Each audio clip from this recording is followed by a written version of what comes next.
people waiting to get in. We got 2 waiting now. So, Okay. so I'm going live now. Yep, I see it. It's working.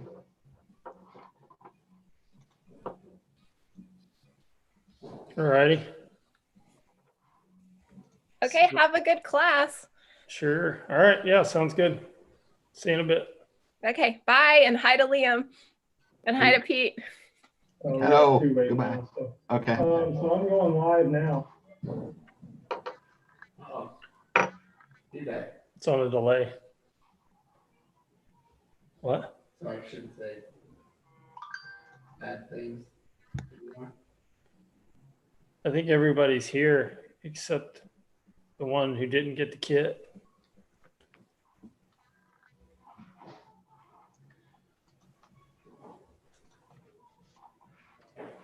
Hi, Kate.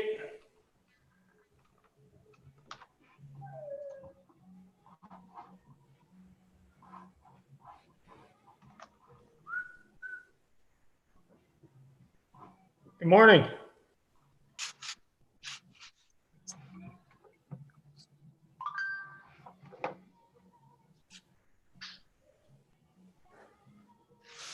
Well, at least you heard me.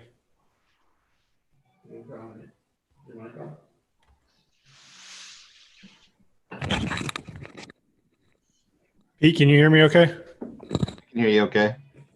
Good morning. Good morning. Thank you again for dropping off the flower. Oh, no worries. I'm just glad I dropped it off at the correct house. Yeah, you did. I got the welcoming party. I figured it was the right place. Oh yeah, I'm sure they were jumping up and down and doing all their crazy stuff. Good morning, Scott. Good morning.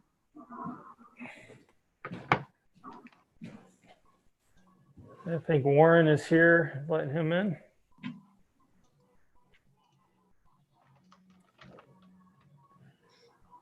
Good morning, Warren.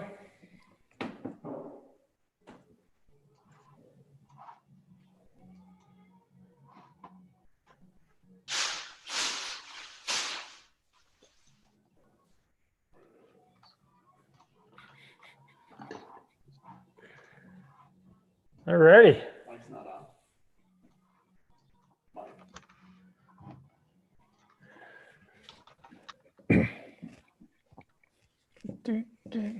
You can go dance. Let everybody know you're alive.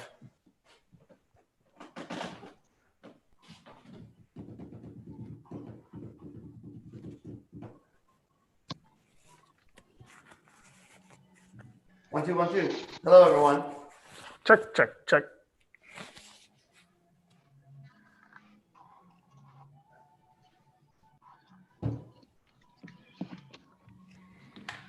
Checkpoint, checky. 8:40. My phone thinks it's 8:45. That's good.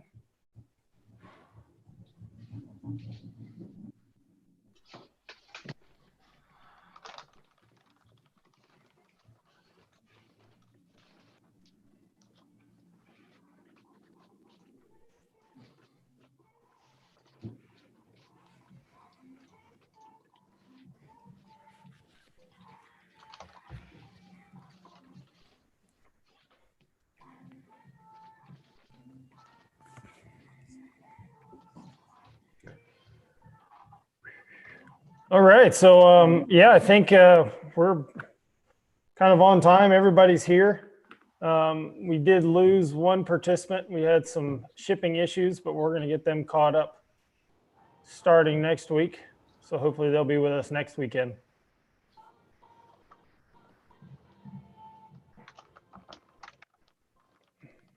But yeah, and otherwise we're kind of here.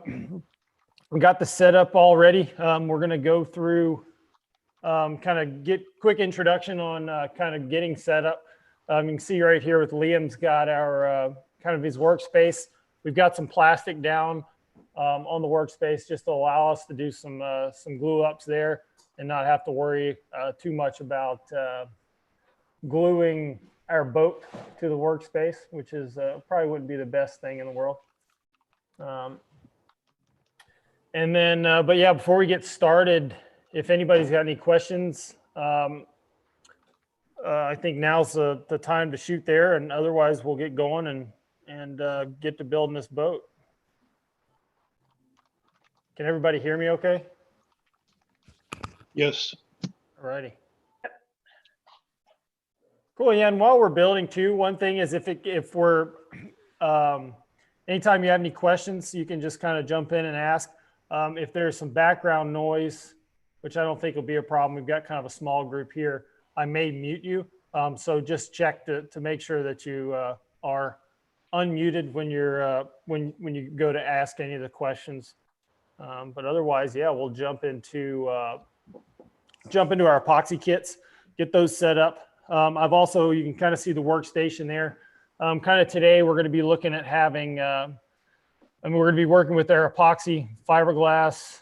So having scissors, some brushes, mixing cups, having some clamps available, our wood flour available, and some masking tape.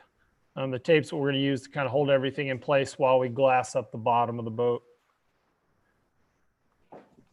But otherwise, let's, yeah, we'll get going and jump into introducing the kit.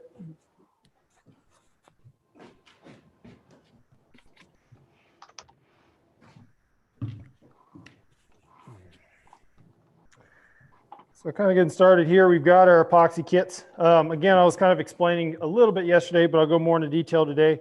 With that kit, you're going to have your resin, which is going to be the larger bottle, and then your hardener, which is the part B, the smaller bottle. When you're mixing epoxy, this system uses a 2-to-1 ratio, so it's going to be 2 parts resin to 1 part hardener.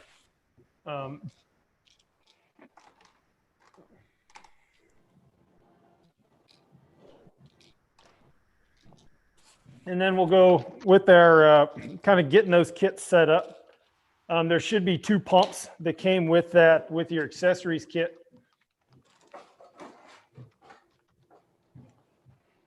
And that's what they're going to be equal part pumps. And but yeah, and inside those pump packs, there's going to be 2 tubes. You'll insert the smaller tube first, and that's just a nice tight friction fit. And these, I do believe, are deep enough to get to the bottom of that gallon jug without adding the extension.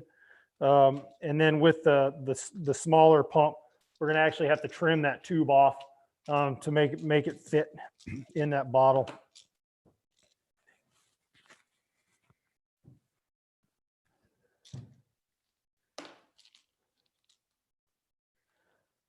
Assembling these pumps, you'll drop that collar kind of into place on the pump, and then you're just going to kind of load up that spring and screw the pump head onto the system. I will say that with the epoxy systems, kind of be careful when you're inserting the pumps, just because I have had it where they put there's a little extra epoxy in there. You may have to pour some out, which I'm actually going to do just because I don't want it to kind of overflow on me when I put that insert pump.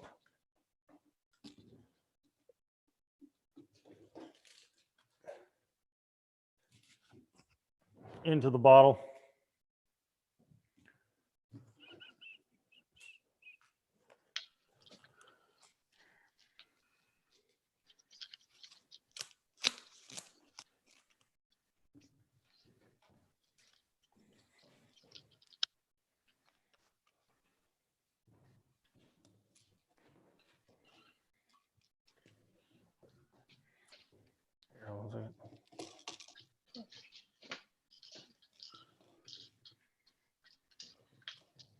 Yeah, when you trim that tube off, I would suggest kind of leaving it at cut it at a 45. If you cut it at an angle that way, when you do drop it in there, you're not going to risk kind of plugging it up. Let me take off a little more of that, maybe about another 3/4 of an inch. That looks pretty good. You should be able to just kind of line it up on to the side of the jug, get an idea. And we'll insert that guy.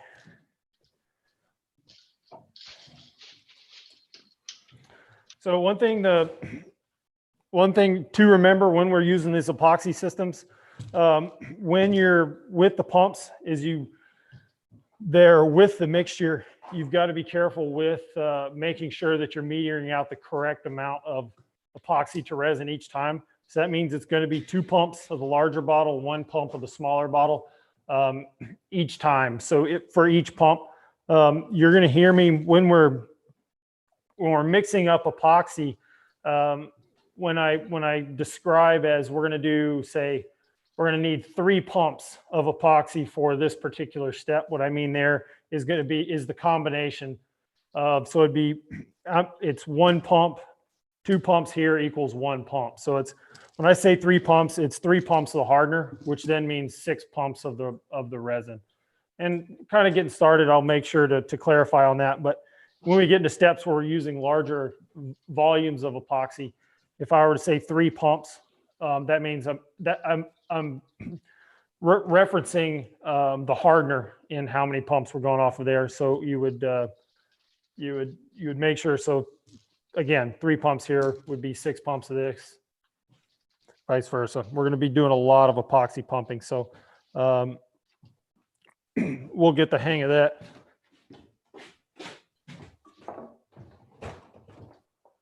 I just ducked out to find a marker real quick. Is everyone having an easy time with the assembling of the pumps for their epoxy?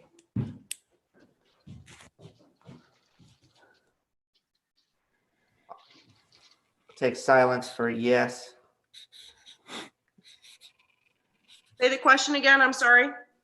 Just wondering if everybody's assembling their pumps okay? Any questions? Yeah, I'm getting there. I didn't realize I had to put this other piece on here to get it to fasten down into the, Sure. The little screw down collar. yeah, so I'm just redid the other one, so I'm getting there.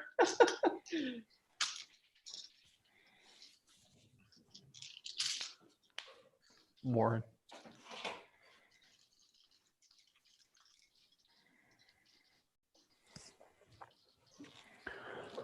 And when I set my epoxy up with depending on what the system is, this one, because it is 2 to 1, I will put the reminder on the bottle for myself, 1 pump, 2 pumps, just to make sure that I'm getting that mixture correct each time. Because the last thing we want to do is show up tomorrow and our boat is still sticky. Because uncured epoxy is never fun to work with. And I'll kind of give you a quick some quick tips on the epoxy. When we're mixing up, we want to be very thorough with those mixing. When we're mixing the 2 parts, I generally like to give a minimum of 60 seconds of mixing, and it's working that cup with the mixing stick is kind of really scraping down the sides, really getting that epoxy well incorporated. Because what happens if you don't have well mixed epoxy, if you've got little pockets of the resin that didn't get incorporated in the hardener, when you meter it out, especially on fiberglass, what you'll come back to is you'll have all this nice cured epoxy, and you'll have these little polka dots, these little small spots that are still sticky, that'll probably never cure correctly just because they didn't get fully incorporated. So it's really kind of scraping down, mixing, scraping down, mixing. And really getting that those 2 parts well incorporated. Once I've got the pumps in place, I generally like to go ahead and prime those pumps. Just give them enough until you get a little bit of burp of resin and hardener from each bottle. And generally these pumps do a pretty good job of staying pretty well primed throughout the process. Maybe if we get started, like we use the epoxy today, get started tomorrow, it's a good idea to kind of burp those bottles a little bit just to make sure that they're ready to pour. Because if what you don't want to do is on your first pump, you get a big air pocket comes through, and then you've got to kind of throw away that bit of epoxy. And this stuff is it's not the cheapest stuff in the world, so we want to conserve as much of it as we can for throughout the build. I'm going to set these back over on our bench, get them out of the way, but keeping them accessible. The other thing we're going to need today as well is that dowel that came with the kits. We're going to use that for registering a lot of the parts. And we're going to use essentially use our Japanese saw.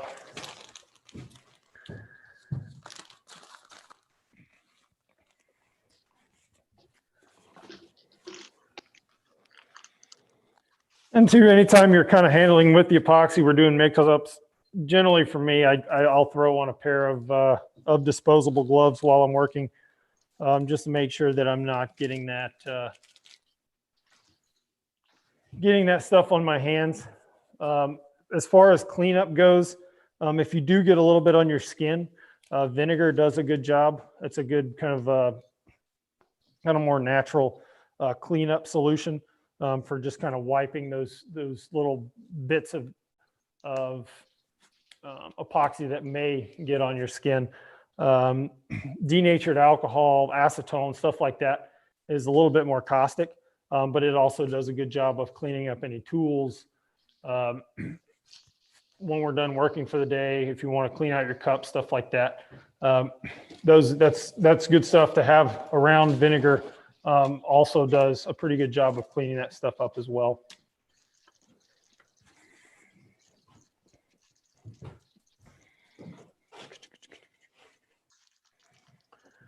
So, I mean, kind of getting started today, what we want to do is we're going to get our bottom plank assembled for the boat. And the bottom plank, what we're going to do there is we're going to kind of jump right into the wonderful world of fiberglassing. So we're going to kind of move into the kit and find the bottom plank. They're going to be a matching set. Liam's going to go ahead and pull that out.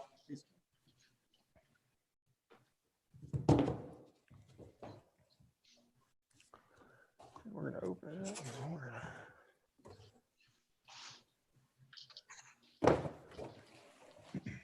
And then one thing you'll notice on any of the parts of the boat is that you'll have the registration of those parts will be etched in to most of the parts. It's when they're cut on the CNC machine, it'll give you orientation.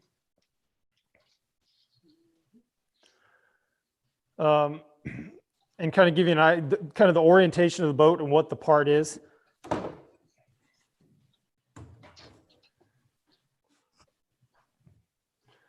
These are pretty easy to get the alignment, just because if the ends are lined up, they're going to be looking good.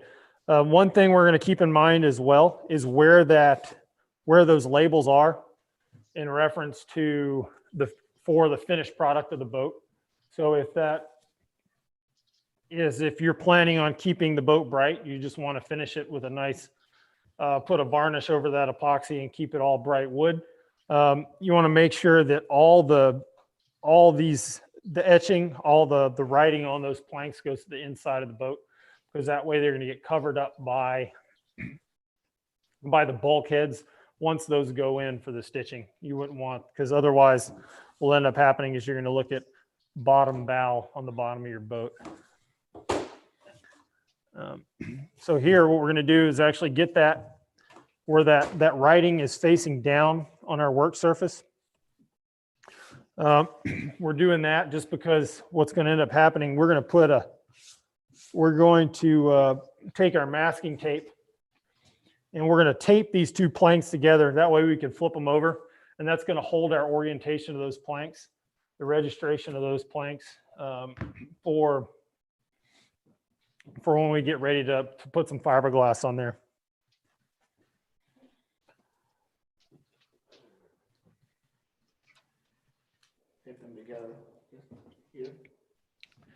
Yeah, and what you can do is when you're taping, we're going to tape the planks together. We're going to start with about 4 stitches, and with painter's tape, hold on a second, Liam. I can show you a quick trick. Is there's actually a little bit of stretch in that tape, and so what you can do is put down that tape on one side, and when you grab the other end, if you actually put some tension on that tape, when you put it into place, it's going to draw that seam together really nice and tight. And you can put a fair amount of pressure there, and that just allows you for a really nice tight fit of those planks.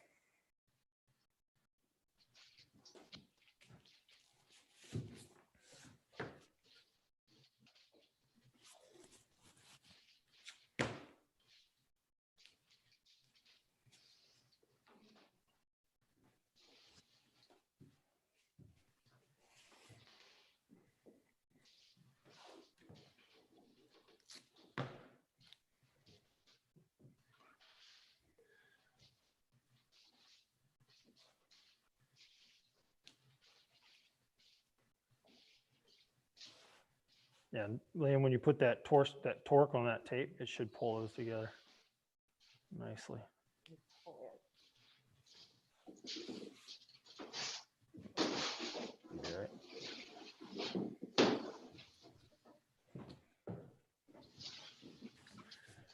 All right, kind of once we get those 2 parts stitched together, we're going to take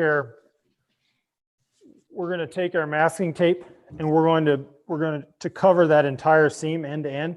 Again, put a little bit of tension into that tape, just to allow it to seat nicely. And you want just a nice overlap on each side of that joint. What that's going to do is it's going to help hold those 2 planks together.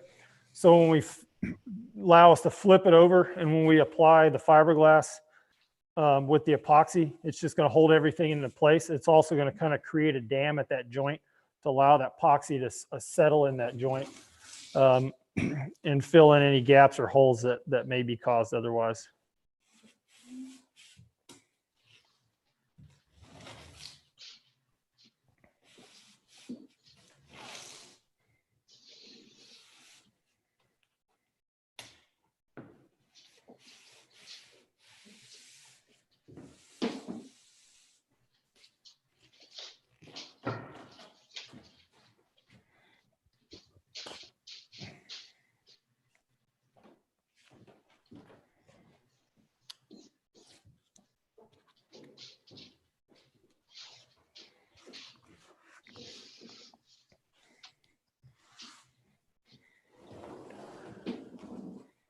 So when you're flipping it over, just kind of be careful not to open it up, hinge it like a book. If it does, it's probably not the end of the world, but what you have once it's flipped over is that seam should fit together pretty nice and tight. You want these 2 halves to be nice and flush. When you run your hand over it, you don't want one to be higher than the other.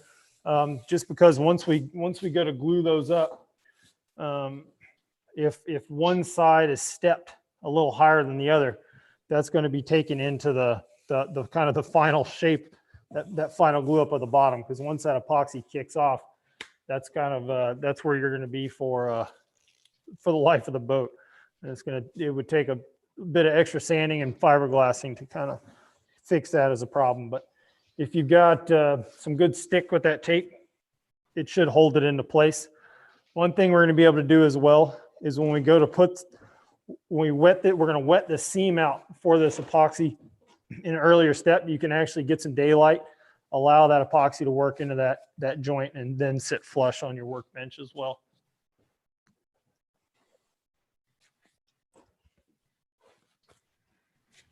So the writing is now face up, right? Yeah, the writing should be face up. This is going to be the face that we're going to put our first sheet of fiberglass on. And what'll end up happening is that once all the structure is in, you're going to have bulkheads, you're going to have a seat here that are completely cover up all those registrations. So the next thing Liam's going to do is he's going to grab our fiberglass. We're going to take it out of the bag.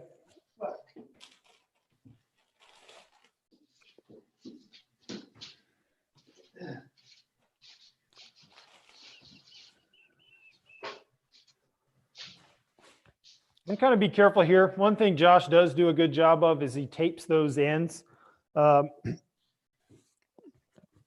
when he cuts them, so we shouldn't have too much fray. Fiberglass does love to kind of grab a hold of anything and everything that's sticking up, little splinters, frayed edges, stuff like that. So we're just kind of trying to mitigate any fraying of the cloth, trying to keep that weave as nice and uniform as possible.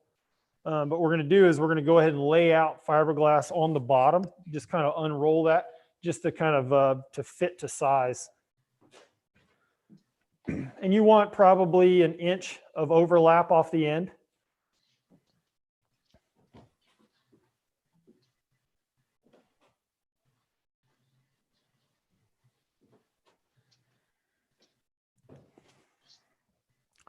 And with the kit, you've got 5 yards of fiberglass, and that should be enough.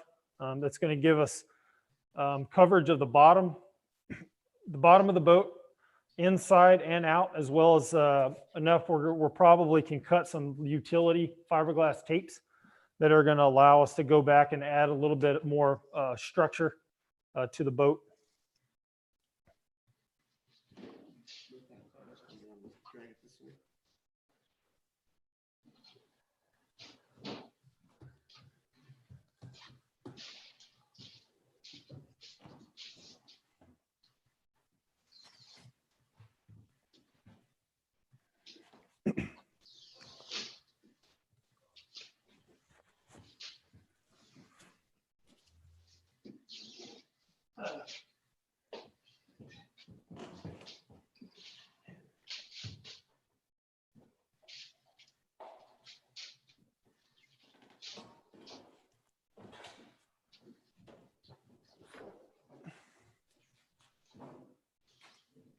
And you got your scissors handy. And so what we're doing is we just rolled it out, got enough to cover the bottom. And what we're going to do is just go ahead and trim to length that fiberglass. And what you're trying to do is go as straight across that fiber as you can, just to make sure that that'll help kind of mitigate any fraying. You're going to get some. It's fiberglass, and that's just what it likes to do. But that's okay.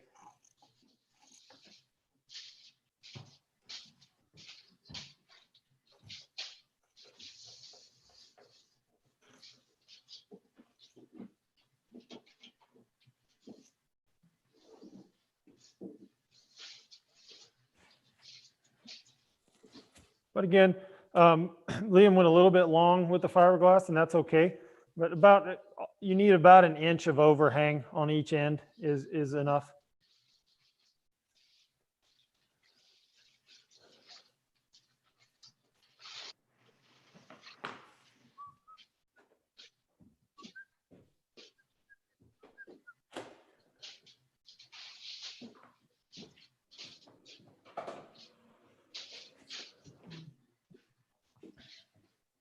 All right, now that we've got the glass down, what we want to do is kind of pull that glass and kind of get it as close to one edge of that sheet as possible.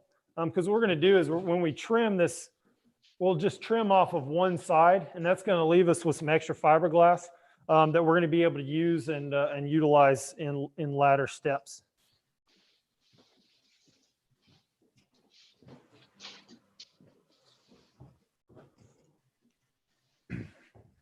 But you're just looking to get that glass, just kind of iron it out with your hands, make it nice and smooth, and that'll help lay that fiberglass down. And we're kind of starting, we're starting right in with this fiberglassing step, just because what we're going to need to do today is we actually need to get 2 coats of fiberglass on that surface. When you're working with fiberglass, you're going to, the first coat is your wet out coat. You're saturating the weave of that fiberglass, and that's what's going to help it adhere to that substrate, which is our plywood. And then you're going to come back in a few hours while that that epoxy is still green, still a little bit tacky, and we're going to put a second coat of epoxy on, and that's going to be our fill coat. That's what allows us to really fill the weave and build up that epoxy coating that'll later help let us come in and kind of sand and make it nice and smooth and pretty. If we were just to wet out the fiberglass, which would end up happening is it'd be tough to work, because if you had to do any sanding to apply any more epoxy, you still have to scuff it up with sandpaper, and you would just be burning into the fiberglass cloth, which is not what we want to do.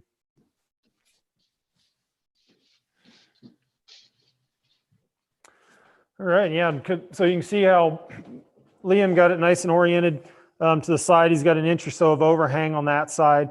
Now he's going to come back with a pair of scissors, and we're just going to trim off that sheet of excess there. It's a couple feet wide.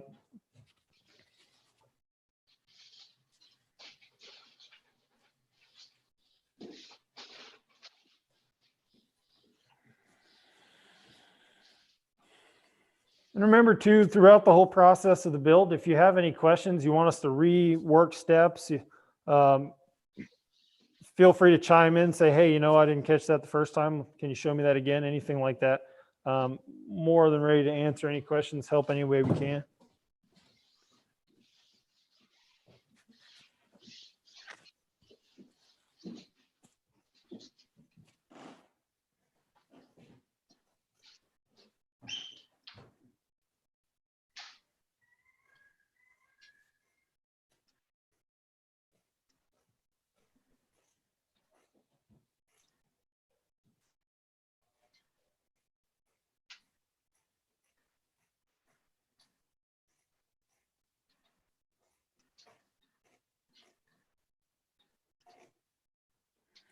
And we're just going to take that excess and roll it up and save it for some later steps.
When they disappear from their camera frames, it means they're working.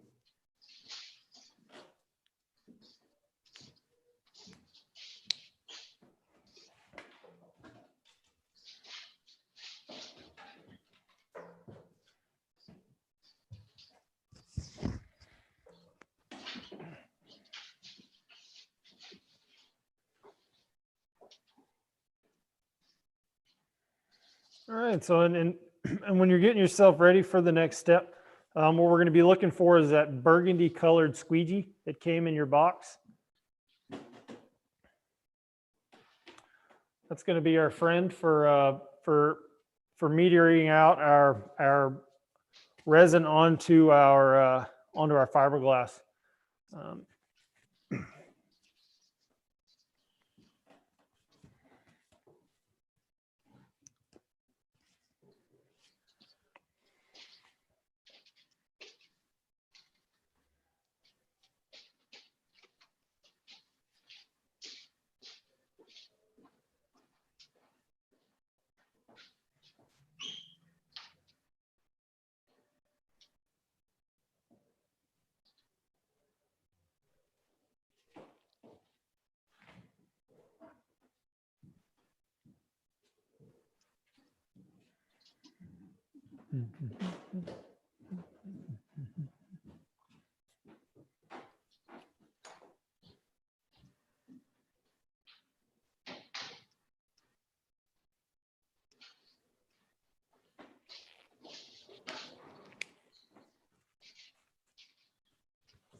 How's everybody doing? Good. Ready to get sticky?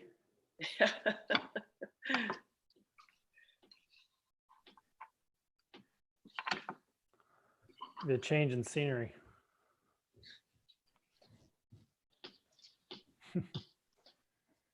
Blue hand crew.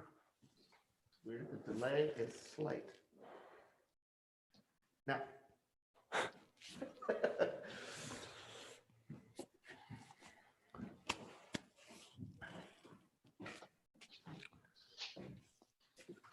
All right, so I think we're all kind of about in line with each other, kind of ready to move into the next step. So what we're going to go into now is we're going to go ahead and we're going to wet out that fiberglass that's on our bottom planking, get that on its way to Cure Town, and that way we can we'll be able to put a second coat on as kind of our closing activities for today.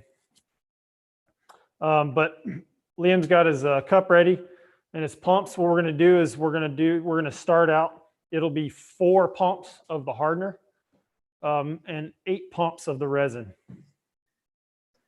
Make sure you're doing nice and slow, full pumps of that, just so you're making sure to get the full pump.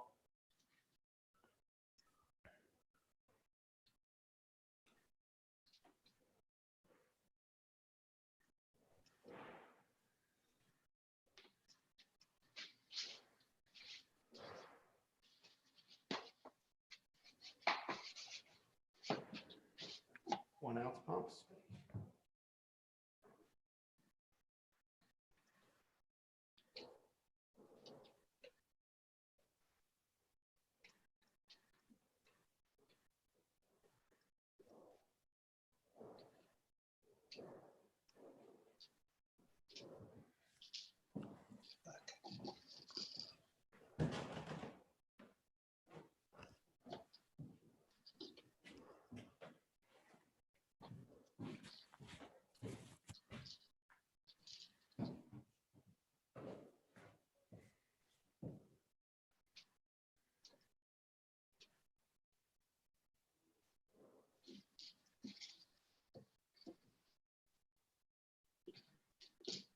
How many you got there, Liam?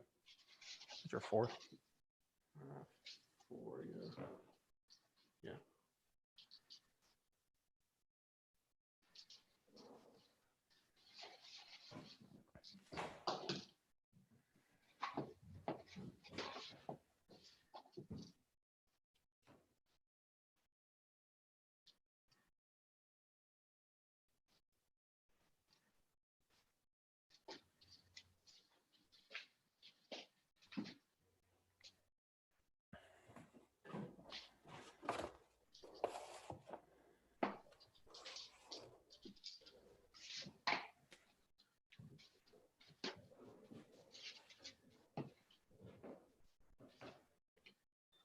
I don't know that those pumps are an exact.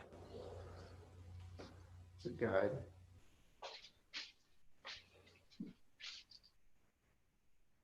Gotten a little overzealous with the 4. Yeah.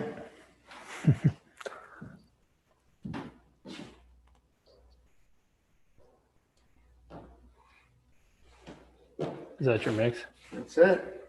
Cool. So yeah, once you've got that, it should be it's a pretty full mixing cup of epoxy. You're gonna go ahead and start mixing those 2 parts together. I always like to find a clock, pick the second hand and give it at least a good full minute.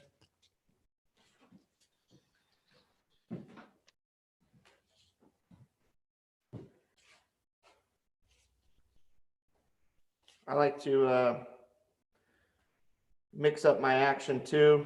Bring the bottom to the top, do a swirl that way, and then around and around like a whirlpool, bottom to top, and then be scraping the edges too.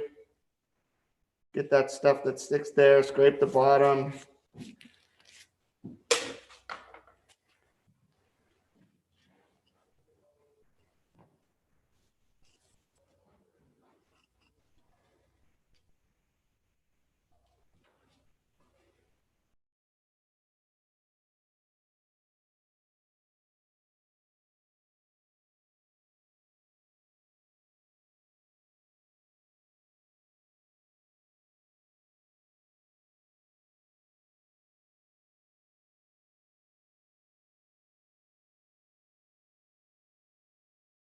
Yeah, sure.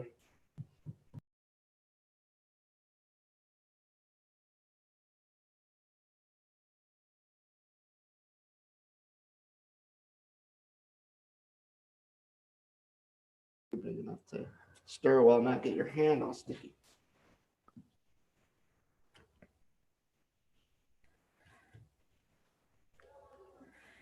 And so this is going to give us a gracious plenty of epoxy. And we'll probably use a little over half of this in wetting out this cloth, and then we'll be able to utilize the rest of what we don't need or use for wetting out in some of the bonding steps that we're going to go into after we get this all.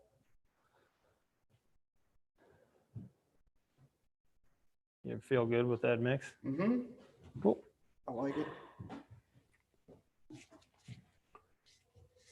Uh-oh, we lost Warren.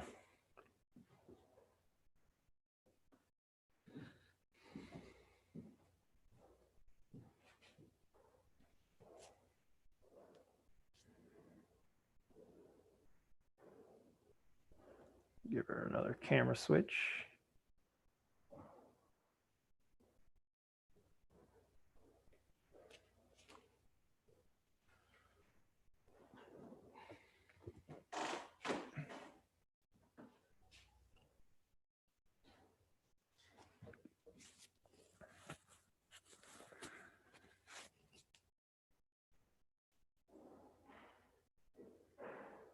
Feeling good with our mix up. And so one thing to keep an eye out too is because we did, remember I had spoken about the exothermic reaction with the epoxy. This is a good bit of epoxy that we have mixed. So you want to keep an eye out. What it's going to tell you when it's starting to kick off is if it starts feeling warm or hot in that cup. That's when you'll want to worry a little bit if that were the case. I was hoping we lost Warren for a moment, and I was hoping he'd come back in. I didn't want him to miss the next step. But again, it's making sure you've got a good mix. If you think you've got it mixed well enough, you could even give it another 20 seconds. Because yeah, I have been in the world of unmixed, poorly mixed epoxy, and having to strip that off is always it's just a treat that I don't want anyone to have to experience. I also worked with someone who just wet out fiberglass with just resin and didn't put any hardener in the resin and ended up with a big sticky mess.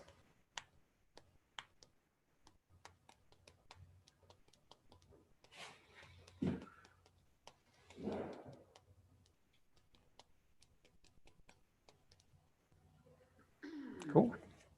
Alrighty. So once we're all mixed up, we've got our epoxy all ready to go. What we're going to do is we're going to use again, we're not pouring this entire big cup of epoxy out all at once. We're going to do, I would say, start with about a third. And we're going to pour a nice bead of epoxy, about a third of this mix up, right along that seam that we jointed together with our tape. I'm going to get on that side. All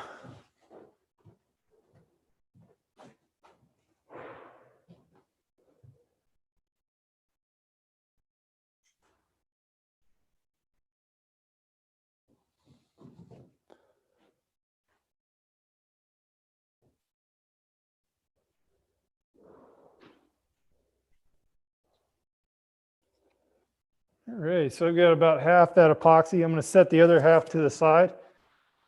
And then you'll notice with the squeegee it's kind of a beveled on one side where it ramps down. We're going to pull with the flat side on the back. We're just kind of grabbing that epoxy from the center and just working it out. We're pulling that epoxy. You want to pull out any wrinkles, bubbles you can with that squeegee. And it's just working from the inside out. And what we want to do is you want to give it a fair bit of pressure, but you don't really want to reef down on it too much. One, you could potentially disrupt that tape that you've got holding those two planks together.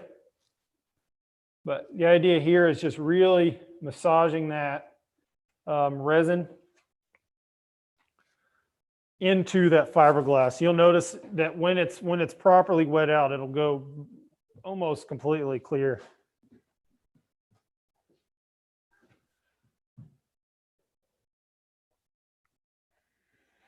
And one thing you'll notice when you're using that squeegee, the steeper the angle, the more of that resin you're able to pull. And the lighter with the lower angle kind of works well for spreading it out. And then as you're really metering that resin out, you'll want to steepen up that angle.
And you'll start to notice like where the cloth is really just, you can see the weave.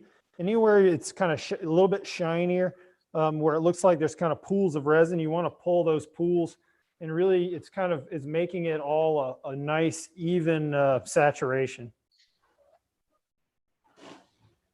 And once if you get to the point where you're not able to pull any more resin, you can kind of go back over and a little excess there.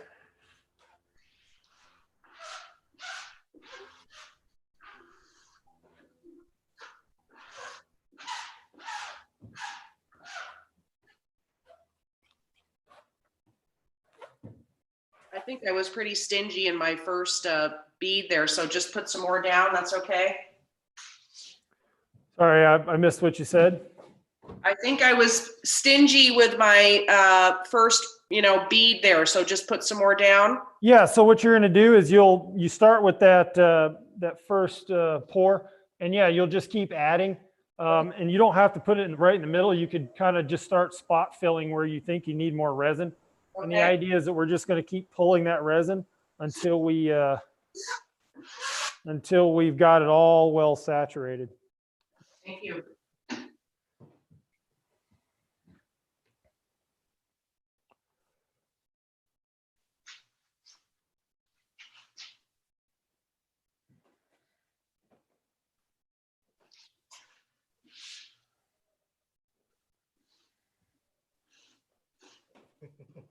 I'd go ahead.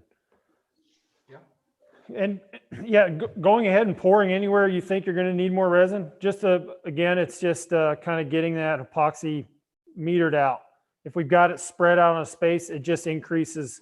The more spread out the epoxy, the longer the working time, and then the more, and then vice versa, the more confined we keep that epoxy, the shorter that working time, because that it'll heat up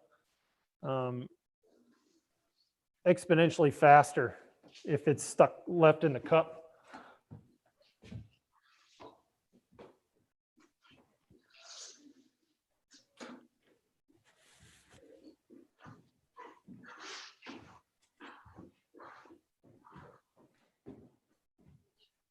And you want to pull that resin, you can pull it all the way to the edge. And if you get a little bit of excess that pulls through off that edge, that's fine, because we want that cloth to be saturated.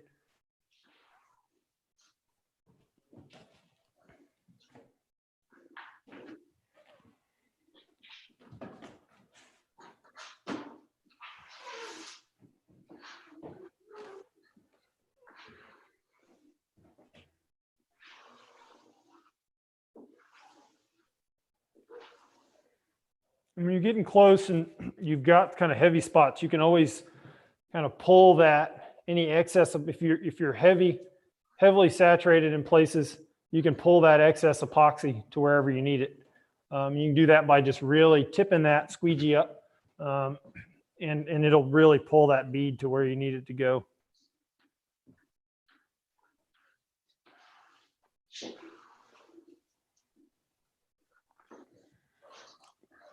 We're just trying to avoid any big kind of pools, puddles of epoxy. Because what happens is if you get too much epoxy in there, you're oversaturated, that fiberglass can actually float to the surface of the, your epoxy.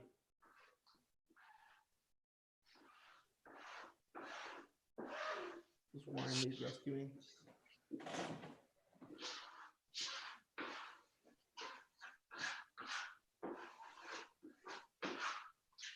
And I don't know what happened with Warren.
Redo this over here.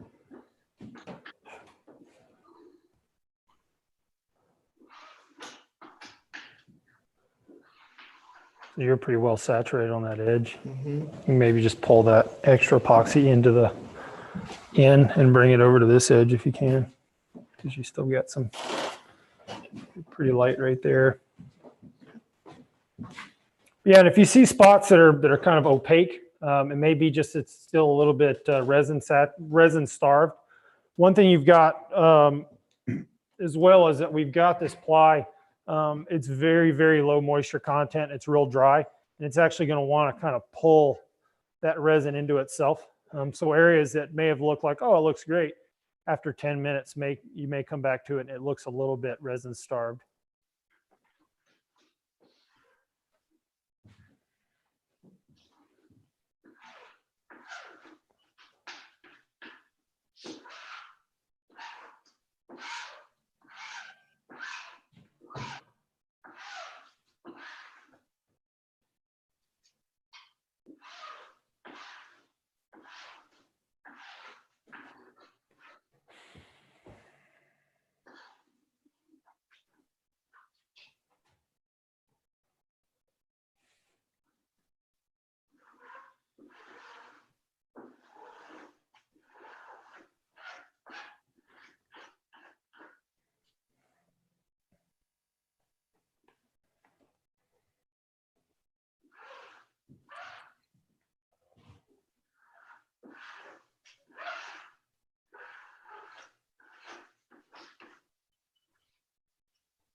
Hey, Joel.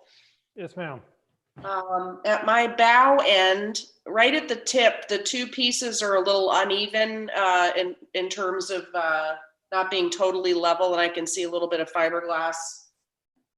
It's just not adhering perfectly. Any suggestions about what to do about that?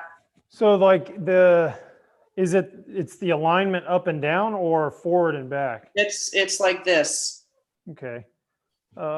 It's not huge, but it's right at that area there. I don't know if I can. Okay, so kind of we're in the lettering where it says bow stern? Yep. It's about a 2-inch. So just right on the end. What I would say, what you could try and do is maybe just with a gloved finger, push that down and see if maybe it just kind of let go on the tape a little bit. Okay. Maybe not push too hard because you don't want it to flex I'm not sure what your bench you're working on, but see if that helps. The other thing you could do is, if that doesn't work, well, let's try that first and go from there.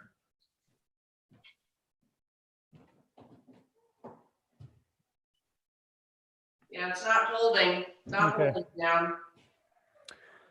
What I would say, I'm trying to think. It's almost like that piece is just a teeny bit warped.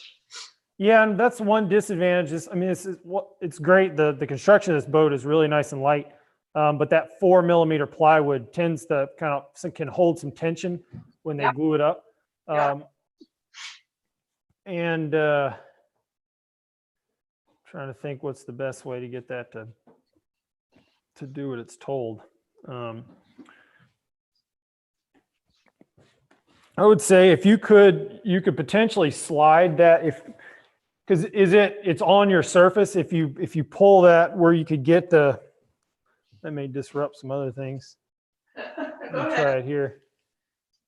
Is if you slide that piece where that overlapping end is to the edge where it's supported, and then you could potentially just put a spring clamp there. Okay. To kind of hold that down. Yep. So I'll give her. Let me finish the rest of this stuff. Let's see.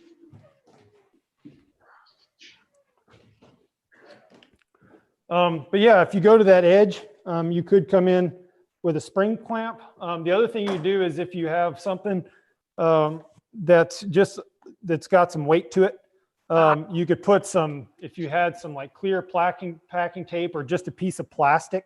Yes. Plastic's not going to bond. Epoxy's not going to bond to plastic. You could put like a piece of I got some like a- parchment paper. what's that? Parchment paper? Yeah, parchment paper works fantastic. You put it there and then just a little bit of a weight or just a real light clamp just to get those to line up nicely. Okay, great. That's good.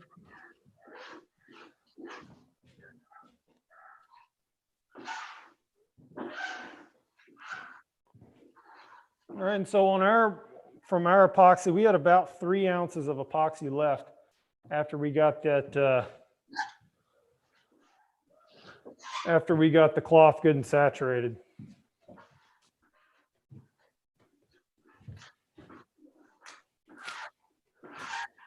I'm gonna call Warren. Good. Call him up. Tell him if he's feels hopelessly behind, we can always catch him up, no problem. Because I know how I get.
All right, how are we looking with the getting that wet out? Everything coming along okay?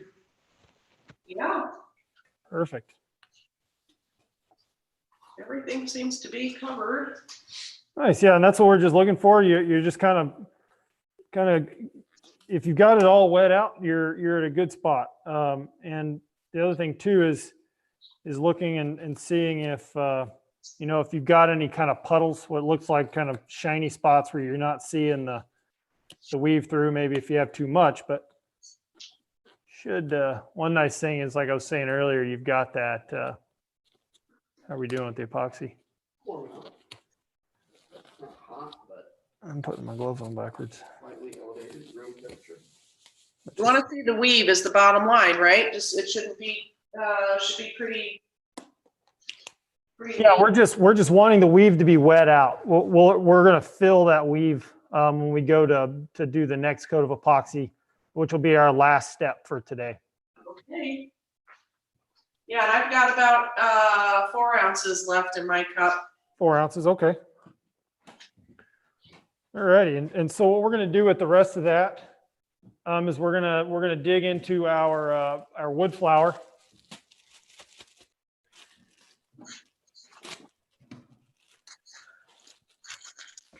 What is wood flour? Basically just super fine sawdust or what? Yeah, so this is it's a consistent kind of mill of wood fibers, and they do add, it's like a 15% colloidal fiber that they add to that. It just gives you it allows your epoxy, it gives it adhesive properties and structural properties. And as we mix, you'll hear me kind of reference a couple different thicknesses. One is going to be an adhesive blend of epoxy, and the other is going to be a fillet blend of epoxy. And the adhesive blends, we're going to be gluing a lot of parts together, and that's what we're going to kind of move into now. So.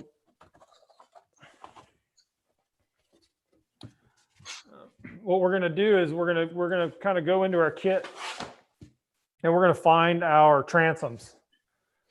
And those will be listed bow and stern. They're similar in size. And then we're also going to find our bow and stern doublers. I'm pointing the wrong direction. So, and it's going to look like these guys here. And what we're going to do is we're going to use those dowels that came with the kit. And we're going to register those parts together, and we're going to get them all glued up. And so here we're going to need a couple spring clamps and that dowel. And if you want to go ahead and do it, you can cut those dowels into about 3/4 inch sections, little pieces.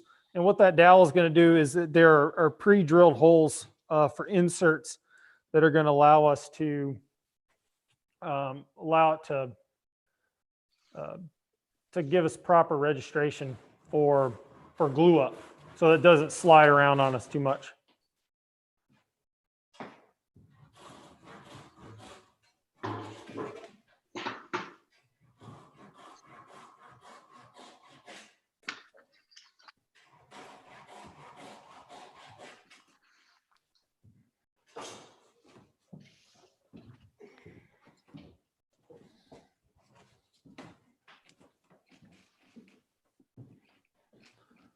Liam's using the saw. I tend to do it the impatient way and just get a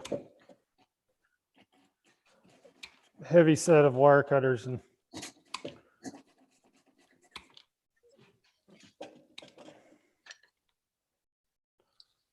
give it the quick snip. And cut all the dowels this way, just cut them all up? Yeah, so what we're looking for is just little kind of short pins. Yep.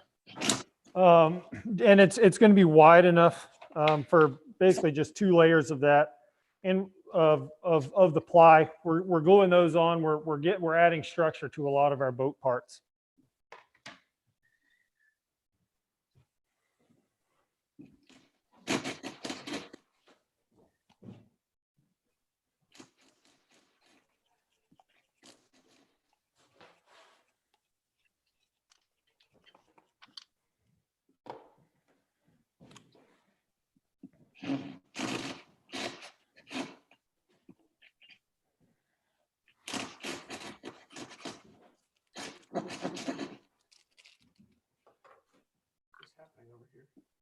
now, just kind of getting everything ready. Where is this happening?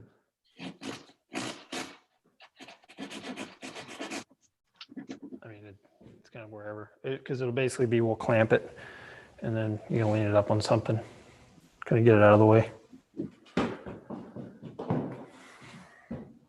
So, yeah, once we get a few of those dowels ready to use for registration, let's go ahead and add some wood flour to our epoxy. And we're just going to put in kind of enough to make it into just enough to thicken it up a little bit. You still want it to be fairly runny. You don't need it to be goopy. We're not making peanut butter here. And again, kind of watch the temperature of that epoxy. If it's starting to feel pretty hot, I would say let's get it outside and kind of let it do its thing, and we'll mix up a new batch.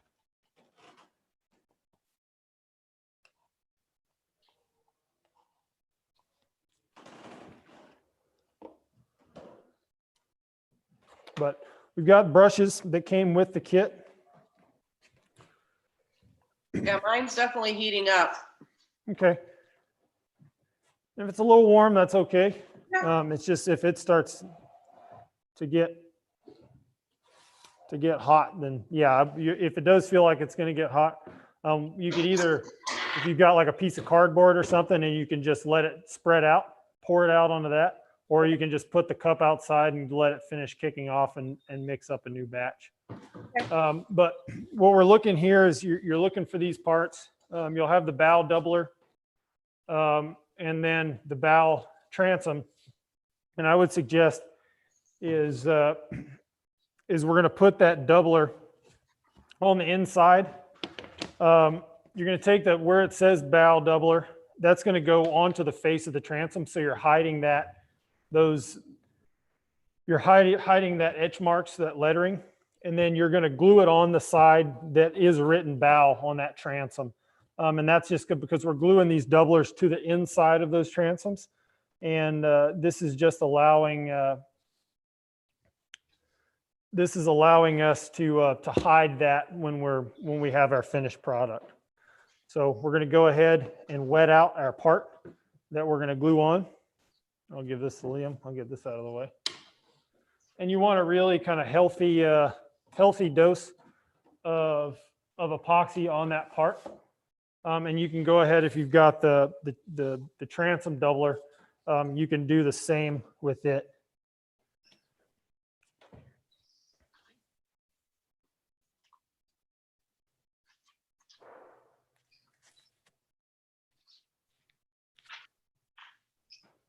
And cover the whole thing, huh? Yeah, and you want to with a healthy dose. One thing that's going to happen is you're going to get some absorption. That plywood's going to pull some of that epoxy in, as well as when you glue it to the face of that transom.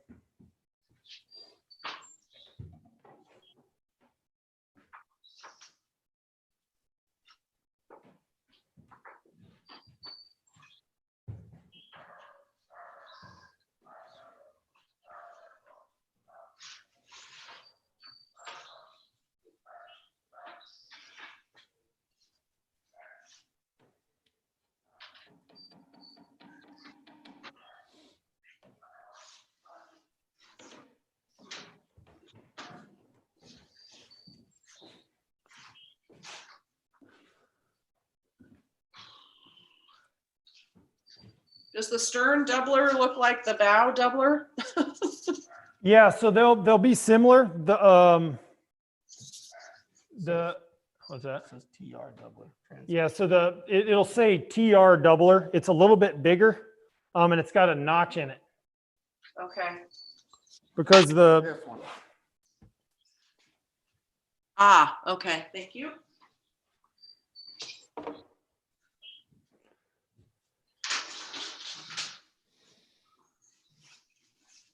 And I'm painting the side with the writing you said, right? Yeah, so that way when you bond it in, Yeah. it's going to it'll hide that. Great.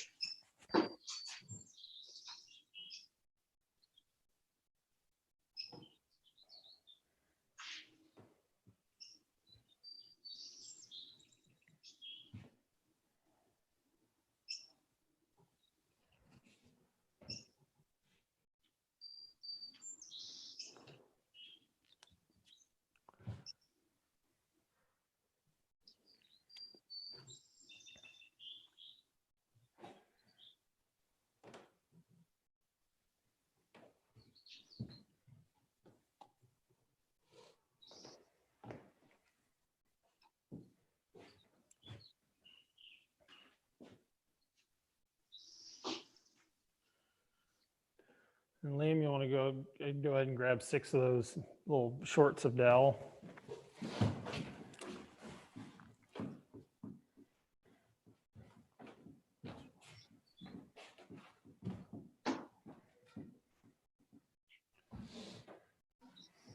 Mm-hmm. Yep. Yeah, then once you've got a good saturation on there, you can see what Liam's doing here is he's going to kind of start to push the dowels into place on those doublers. And that's going to allow us to line up and get a nice even straight fit of the doubler onto when we go to install it on the transom.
And Liam's using a little hammer to give it a tap through if you're a little tight fit on those dowels.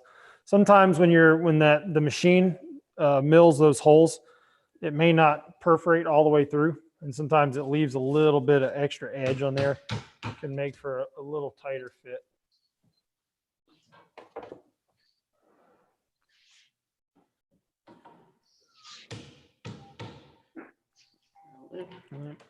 You may go ahead and push them down a little farther because you're going to have to.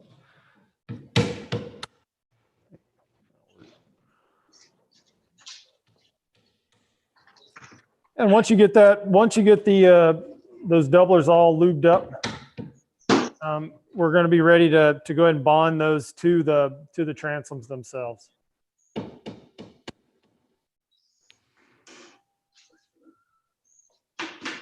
I'll go ahead and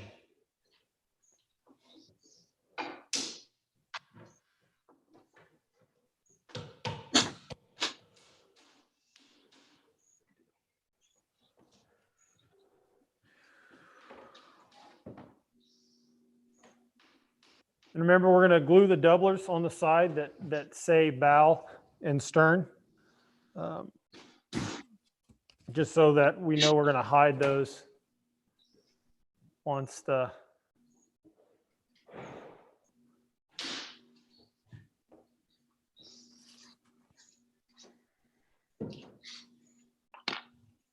And we're not painting the bigger pieces, just the smaller ones, right? Right. Yeah. As long as you got a really nice kind of healthy coat of epoxy on that doubler face, it should be enough to fill and get a good bond.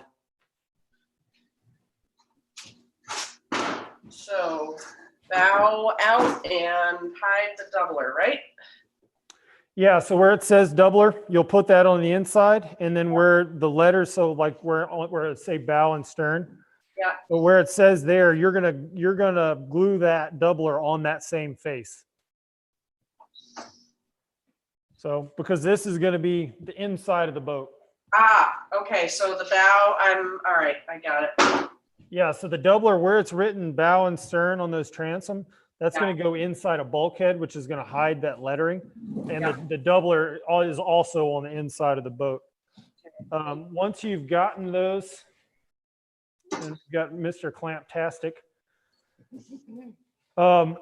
you can put just enough, you can put enough clamps on there once it's in place. So good pressure. You don't need Don't need as many as I put on there. You don't need a ton. I usually use 2 or 3, and that's enough because with those dowels, once it's in place, there's usually about enough to hold it.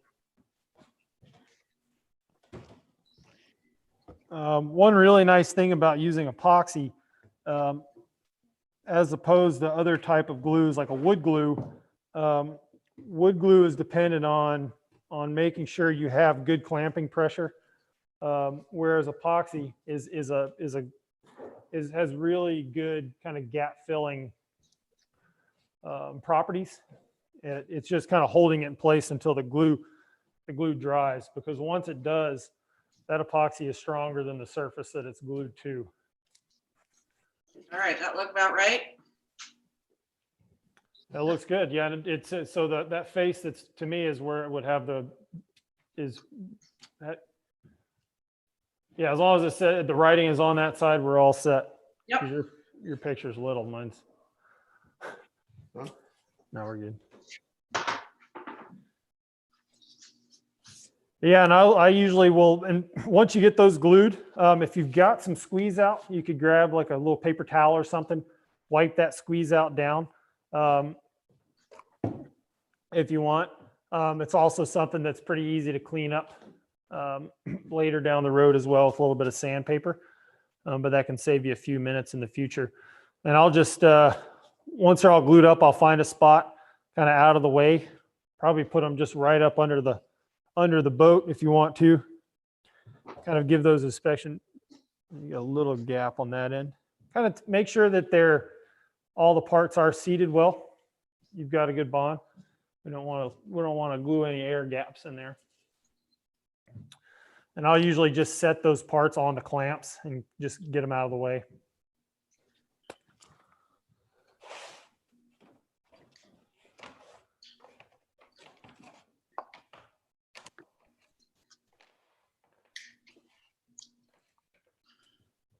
How are we doing? Not too hot. Yeah, it shouldn't be. Yeah, that's fine.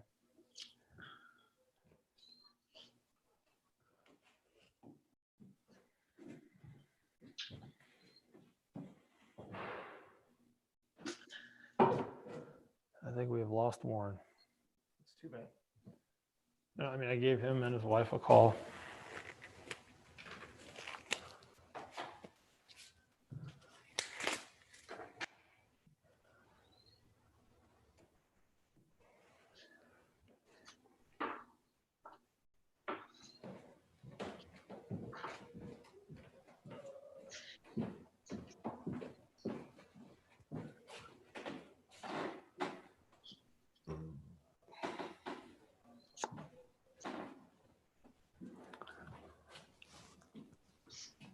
We'll go get a drink of water.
Those, so we get all those parts together nice? Yep. Come together okay? Cool. So yeah, we're gonna keep that kind of the theme of this party going. And the next step is we're gonna pull out all our keel parts. These are the parts that look like this. It should come with 6 of them. And when the boat's finished, you're going to have these 2 skegs that are going. You have 6 parts that are going to make 2 skeg. That will make 2 skegs. So the stack will get 3 pieces each.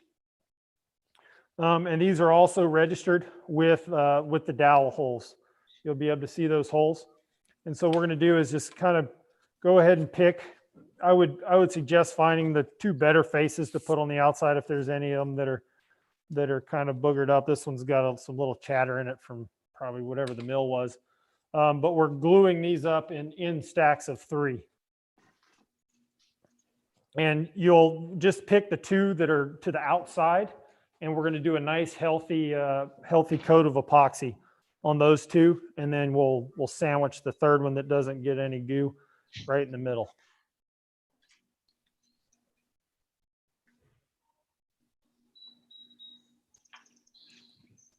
But again, you don't have to be too sparing with the epoxy. You want a nice healthy coat of that thickened epoxy.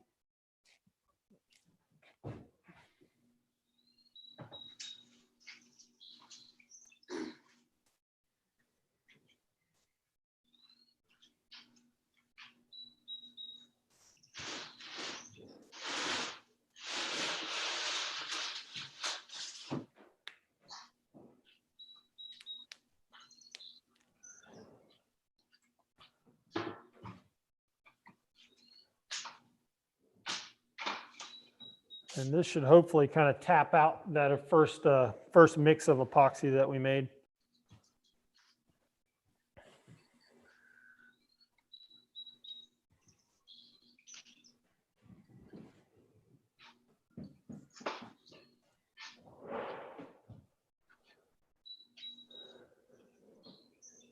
Liam, can I see what you're doing there quickly? Okay, so you got them opposite sides and you're painting. Yep, got it. Right now, Right now I'm painting the one that has the etching on it. Yep. And what I'm going to do is I'm going to flip the middle one over. I'm going to put the dowel through them too, and then I'm going to paint the 3rd one and put that over the dowel that's already in place. Got it. Thank you. Because it feels right to me, not because it's the right thing to do. It's a personal choice, right? Exactly.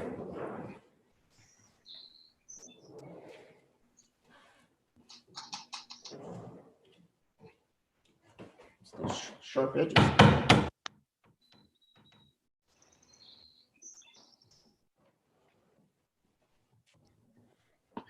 And unfortunately, the way these are milled is you're going to have one side that says keel facing to the outside. But kind of by the time we put a little sandpaper on there and put a couple coats of epoxy, it should mostly disappear. And it'll be on the bottom of the boat anyway, so. Right.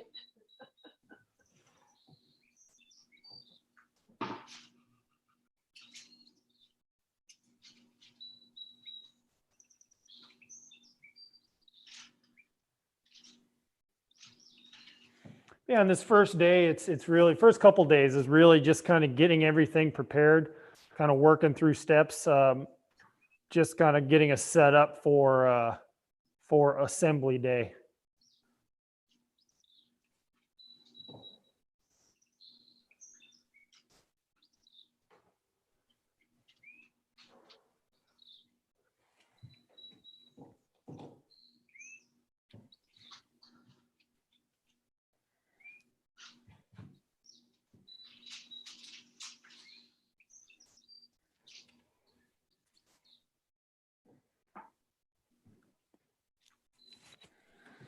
Which all goes well, we should get started on tomorrow.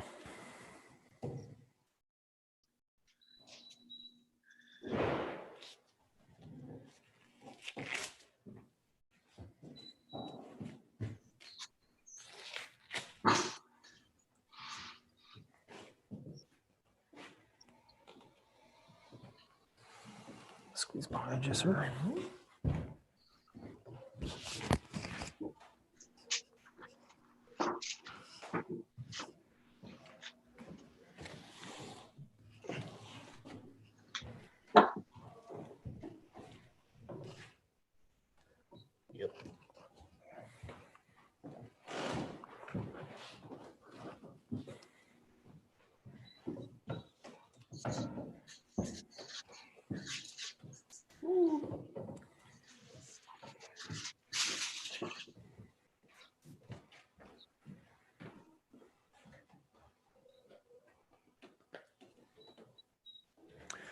Here, it is important with the keel. I would definitely make sure to put a clamp kind of right out towards the tip of where those three parts are sandwiched together, because they're going to kind of want to wander a little bit.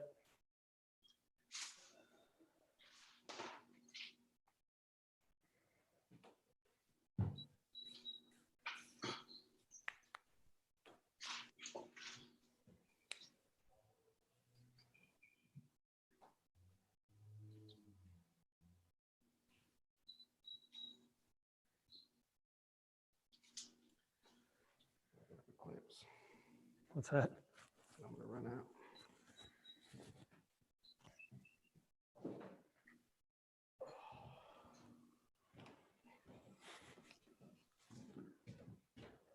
Probably steal some from the other parts. Yeah, we're going to repeat that process. And so we'll end up gluing up. It's the three laminates that'll make up those two separate skegs. And I will kind of reiterate that there are, it is three pieces per keel. We did have a group in our first class that has a boat with three keels because they glued them up in pairs. So they're unique.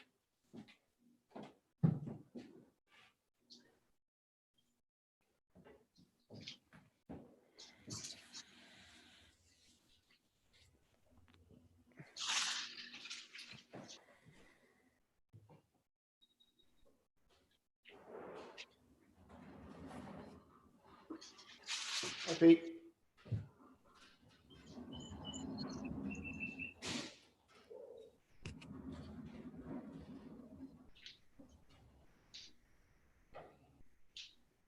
Those dowels sure are handy. All right. Good. Yeah, the dowels definitely make everything a lot easier to line up and keep everything in place. The original kit came with just didn't have the dowel registrations on the keel, and that was something that we've added since, just because it really does make life a lot easier.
We're still moving through, getting some parts glued up.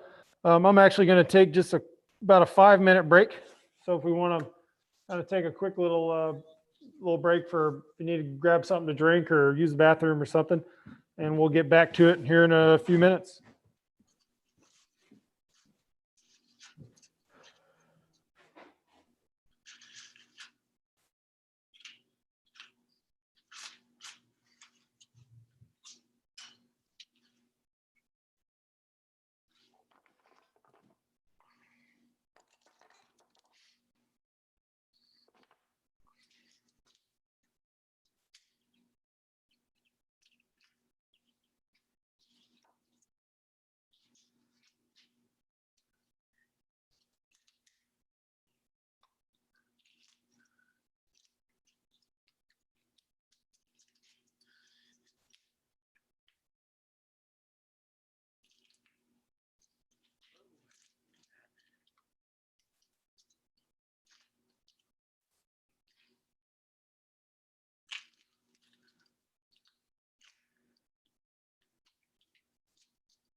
Okay, I got the top of the bottom painted, or fiberglass with the first coat. That's where I am now.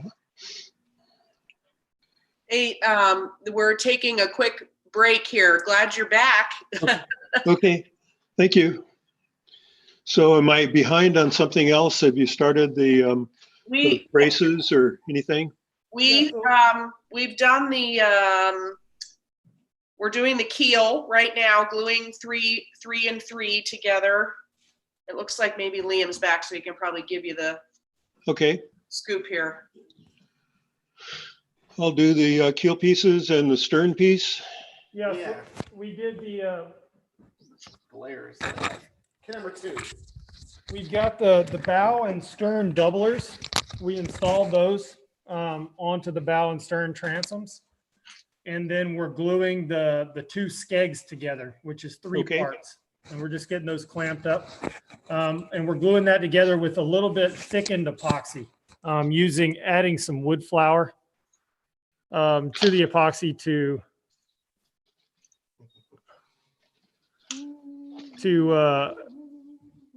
adding some wood flour to the epoxy, just kind of thicken it up a little bit, just to give it some more structural adhesion. Okay.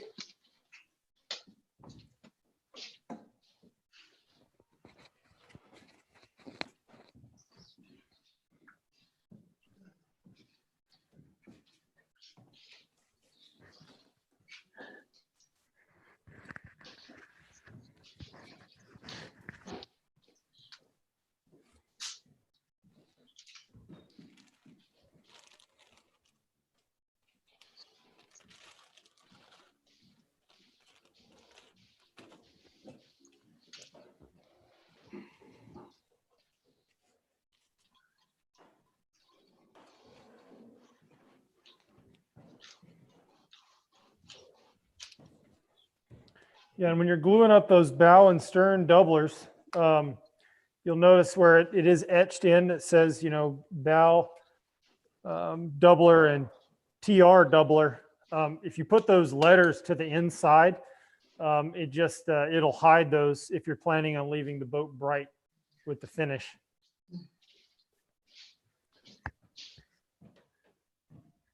And that doubler is also going to get installed on the side where it does say bow and stern.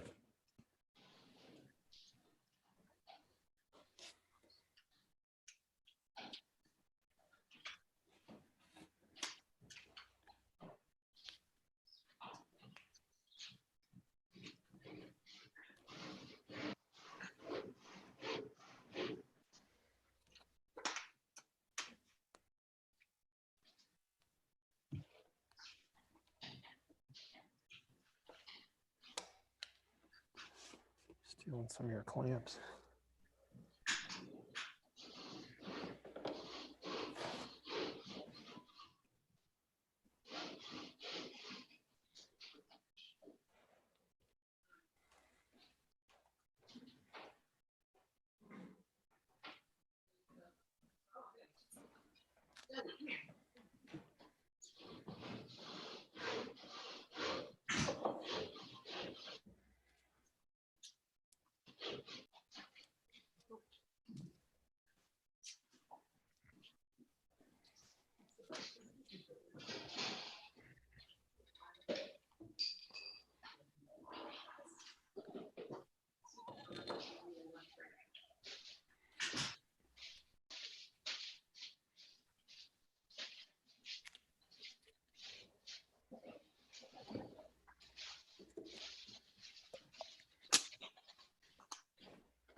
Might be doing something else right now or just sitting tight? We're just gonna kind of hold tight for now.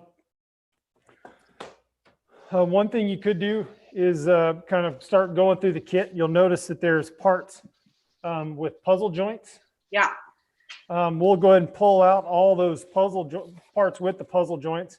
We're going to be gluing together those.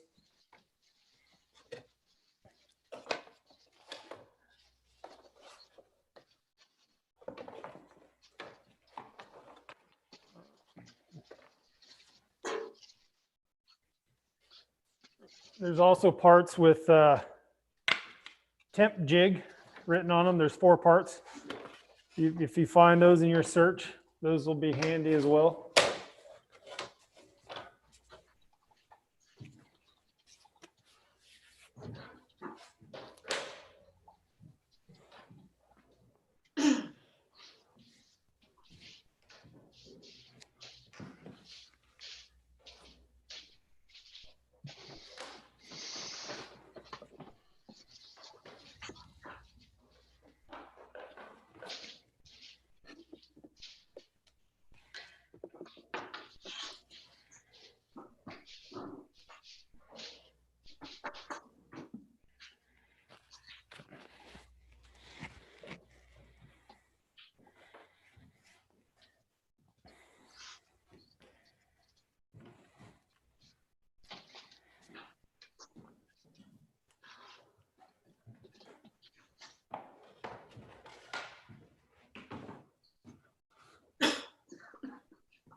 Stretch my back.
Oh yeah, my mask.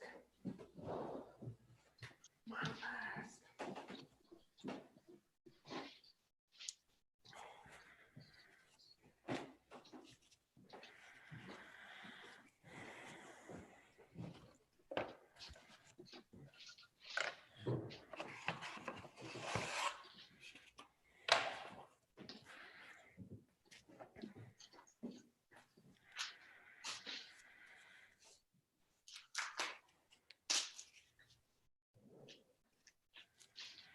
Yeah, and so we're going to be looking. Yeah, if you've gotten through with getting those transom doublers and getting those keels all glued together, we can kind of just dive right into the puzzle joints. And again, just like the rest of the parts, you're looking for you're gonna match the scribes. So seat 2 doublers is going to go to the part listed seat 2 doubler. So like here you've got a big U, and we're just looking to add a little bit of thickened epoxy to those joints and having those line up nice and straight. And we're just putting just enough epoxy in that joint that it's just going to hold that together. So when we go to assemble all the parts, we'll be able to do that. And we're going to use that again with just an adhesive thickened epoxy. Just a little, you want it thick enough where it's not runny. And Liam's going to go, and for us, we're out of our first batch of epoxy. And from here on out, I would just work in 1 pump batches. So just, yeah, if your epoxy is getting kind of sticky in that cup, you're probably better off just mixing in a new cup. Set that one off to the side. You can let that epoxy kick off. And then tomorrow you can actually get that kind of pull out what's left in the cup and reuse the cup. New brush? You're probably fine with the same brush. So yeah, it's just one pump of the hardener, 2 pumps of the resin. And again, from here on out, I would just, it's probably best to work in small batches. And that way too, we're not, if we make up a whole bunch and don't use it, we're not going to waste any.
Yeah, and again, anytime you're mixing that epoxy, it's better to overmix than undermix. Making sure those 2 parts are well combined is just going to make your life a lot easier in the long run.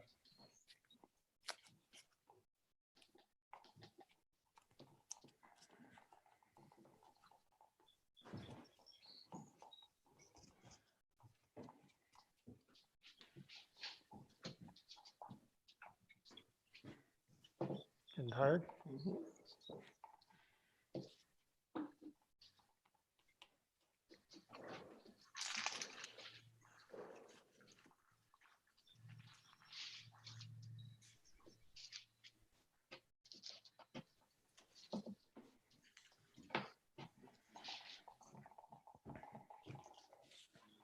There you go, some more wood flour there.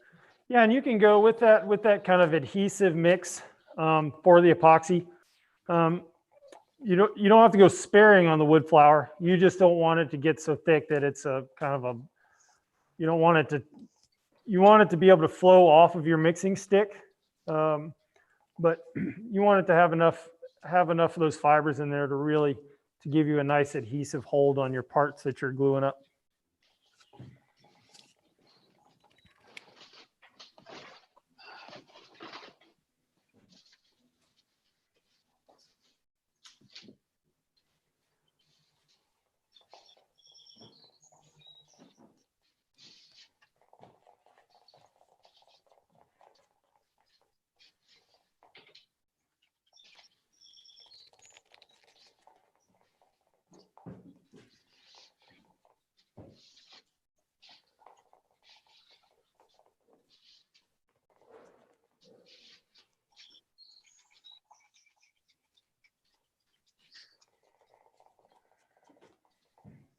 See what you got. Good. Yeah, so that adhesive blend, it's kind of a nice honey consistency, I'd say.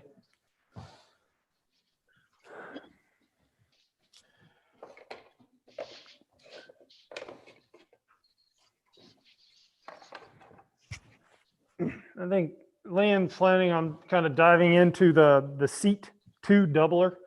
That's going to be the next part we're going to get glued up together. And that's the part that looks like a big U. And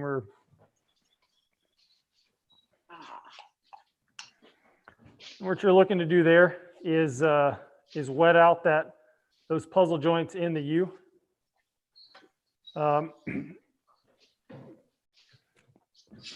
and you'll just kind of hand fit those together. Generally speaking, these puzzle joints are going to fit pretty tight. They're cut to fairly low tolerances on the CNC machine. And so once they're in place, these, because there's only one puzzle joint, will have a little bit of wiggle room, but the rest of them tend to fit pretty snug. And the big long puzzle joint on seat 2, it's going to fit extra nice and snug.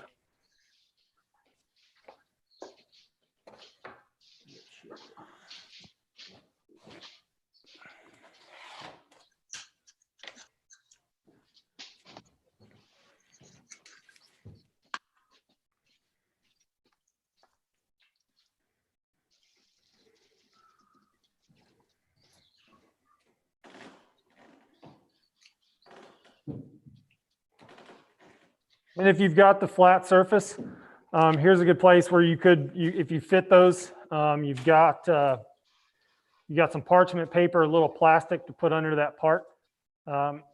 It'll sit, and you just lay it flat and let that epoxy do its thing. You can even put a little weight as a clamp. You can also just put a spring clamp that kind of straddles that glue joint.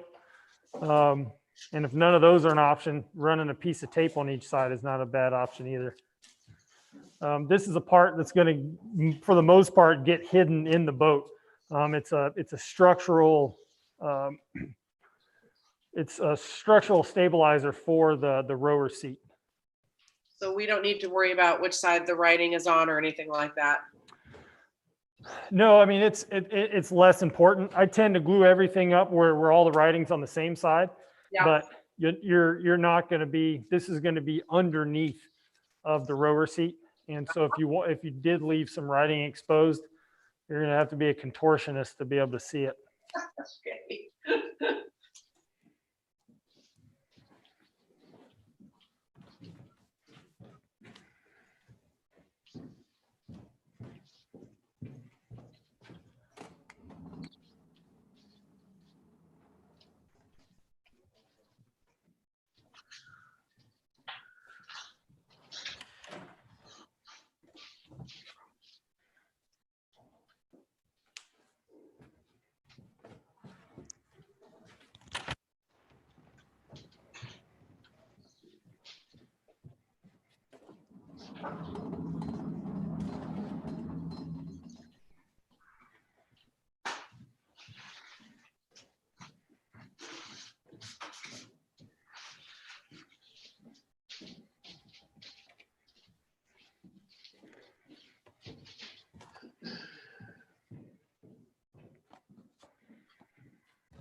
Yeah, again, if you're setting these parts with wet epoxy on a flat surface, advise that if you set it wood to wood, the part directly onto like a wood or a porous surface, it will become a permanent part of that surface.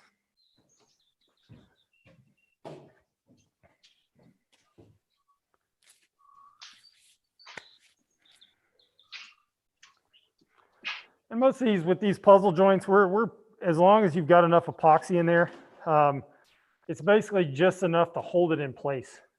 Because what's going to happen is we're going to add a whole bunch. These parts are going to get completely epoxied to the seats that are going to be installed on top of them, and which will completely sure up any lack of gluing in those puzzle joints.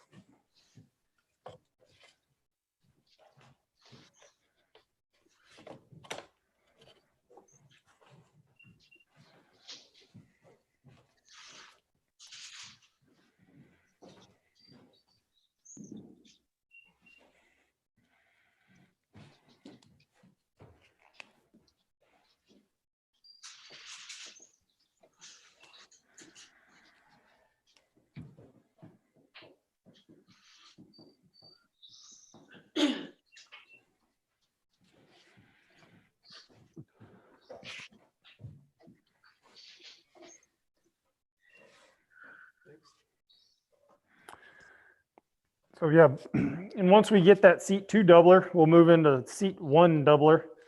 And that's that real skinny little puzzle joint.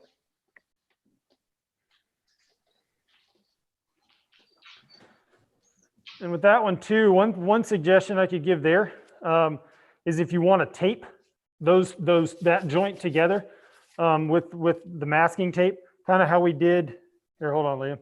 And if you tape that before you epoxy it together, it'll help kind of hold that in a straight line. And you're basically, you can just dab some epoxy to let it sink down into that puzzle joint. I mean, it's fine to glue it up the same way we did the other one, but just because that one kind of will tend to want to hinge on you a little bit, a little bit of masking tape makes a good clamp to hold it in place.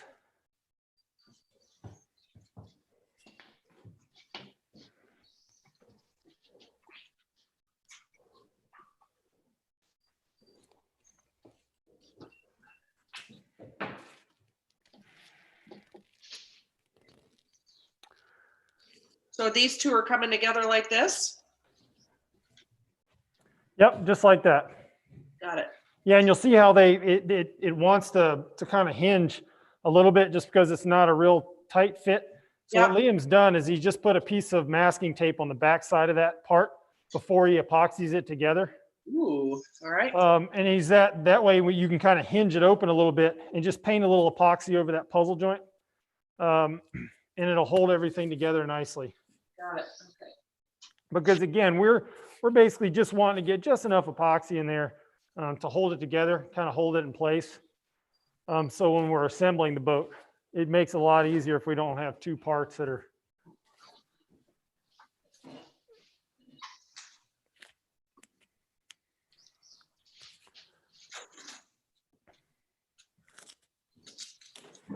And here you're just looking for a nice, real close fit. Get them flush. And with this one, just kind of just eyeball it and make sure it's set straight.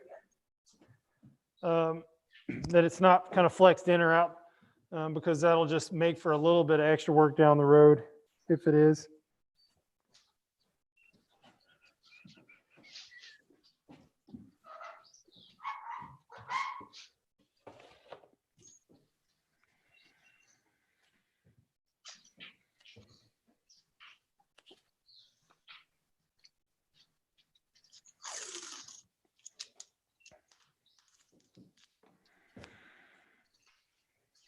And anytime kind of when we're burning through steps like we are today, it's always a good idea to kind of go back and re-inspect work that you've already done. You can take a look at parts that we've already put epoxy on, like that bottom plank, make sure your alignment still looks good.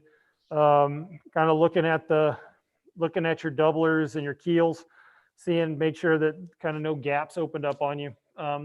Just because once this epoxy cures, it's there, it's stuck. And so we want to make sure that everything looks nice and stays that way throughout the build, and we end up with a nice, pretty boat.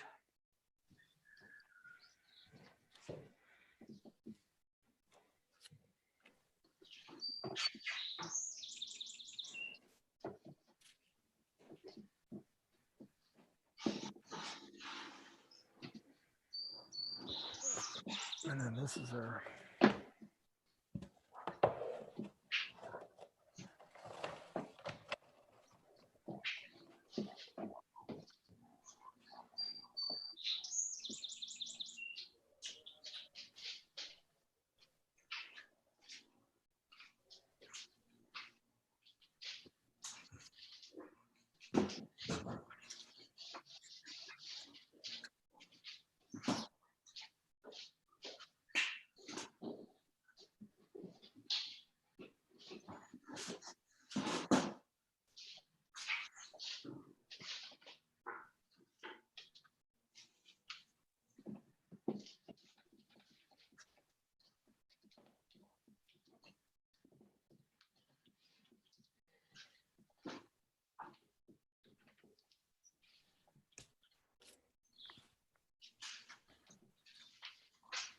Hey Warren, how you feeling?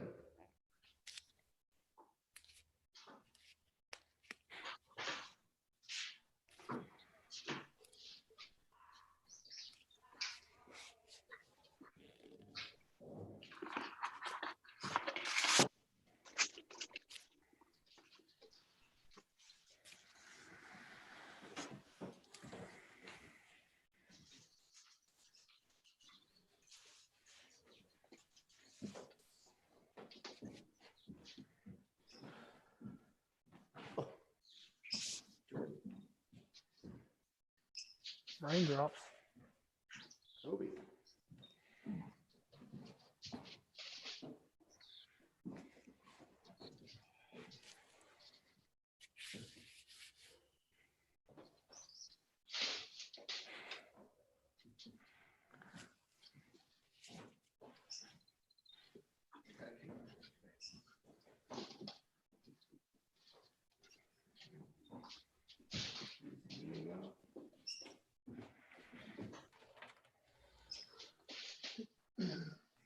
Going the distance.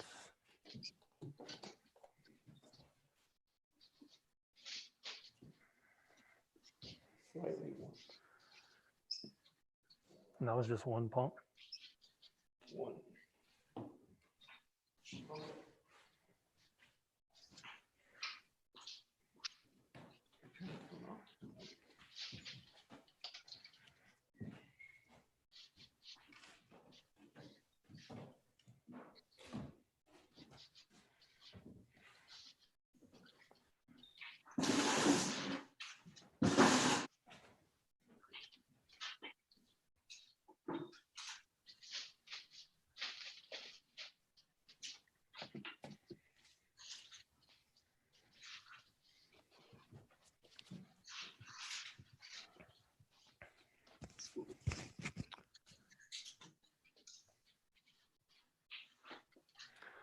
All right, yeah, and again, we'll just kind of keep on the puzzle joint party. So we're looking for the seat 2 parts, and these are going to be the big puzzle piece.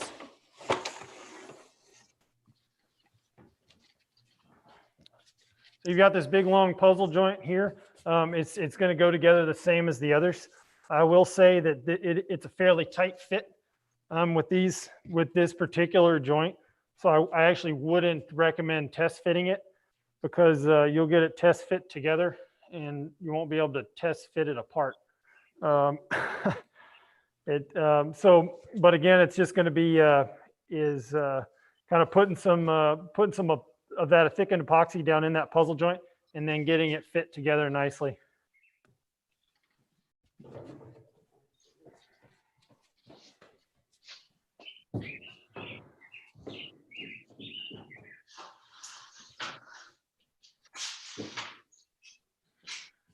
And do it where they can watch you.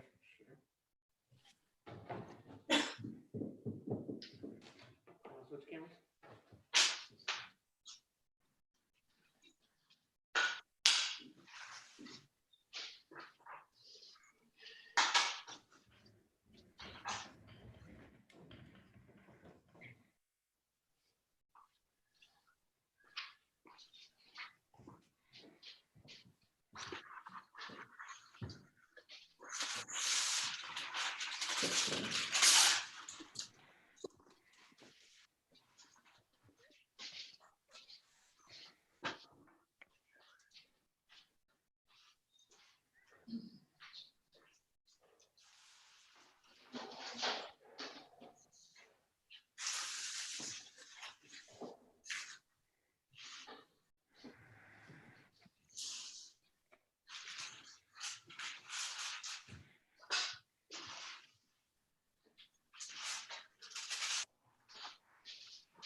And I know I've had some luck too with that big puzzle joint. If you're having some trouble with the fit, you could, if you put some parchment paper or plastic down on the floor, it can kind of help to be able to put a little more pressure along that joint if it's needed. And you're having some trouble getting it to really snug up.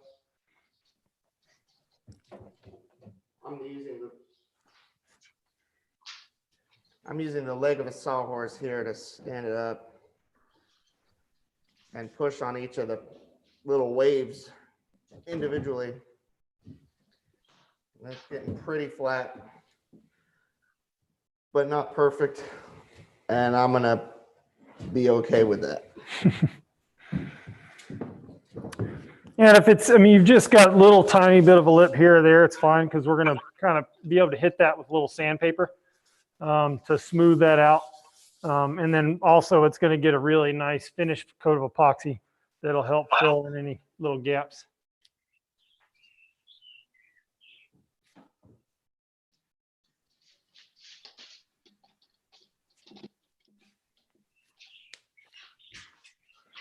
All good.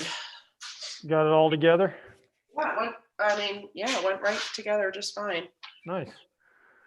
And I know I had Brandon, who owns the shop that cuts these kits, his original tolerance for that puzzle joint was 1/1000th of an inch. Oh my gosh. And the first class, and we upped that to 3/1000ths of an inch, because the first class, to get the puzzle joint to go together, you literally had to stand on it. Wow. And so I had everybody test fit it, and then once it was test fit, it wouldn't come apart. So it was it was interesting. I bet. Yeah, and from there, if you've got a nice tight fit, I mean, if you want to put a clamp or two on those, you can, but otherwise you can just kind of lean it up out of the way, just like the rest of the parts. And then the last thing we've got in the box of goodies to glue together today is going to be our temporary jig. And that's, the temporary jig comes in 4 pieces. And this is a part that we're going to use that's going to get stitched onto the boat. And it's going to help us give us our shape of the boat when we're assembling it. So there are one part should be, there's 2 parts there, and then 2 parts here. These are the same. The orientation is the same. And for putting these together, I would take whatever you have left of your thickened epoxy and go ahead and add some more wood flour to that. Get it real kind of nice and thick. That way it'll kind of stand up on your mixing stick.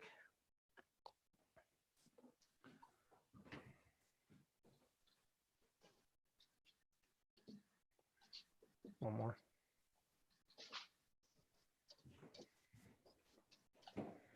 And this is where we're going to look. You're looking for like a creamy peanut butter consistency.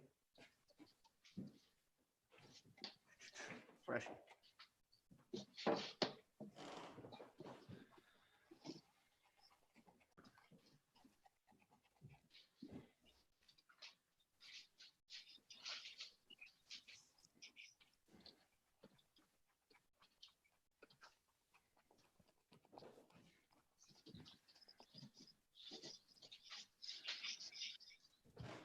And that blend is, and you'll hear me say it a lot in later steps, is that's kind of is our fillet blend. It's a blend of epoxy that when you mix it, you can see I scoop it up, and it just it holds on to our mixing stick. You've got a nice kind of thick consistency there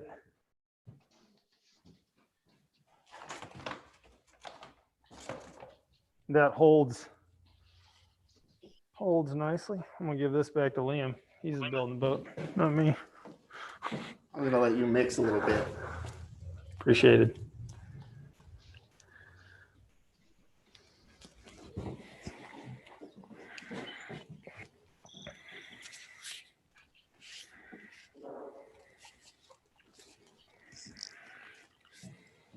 And glue them together. Yeah, and we're just going to go ahead and you'll put a little bit of that thickened epoxy, just kind of work it into those laps, And then we're going to assemble it, and then we'll fill the corners where that goes together with that thickened epoxy, just so we get a good bond and it's nice and stuck. And when we're getting that glued up, you want to try and keep those angles as close to square as possible, just so we're. Otherwise, you may end up having a boat that really likes to turn right or left.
Okay.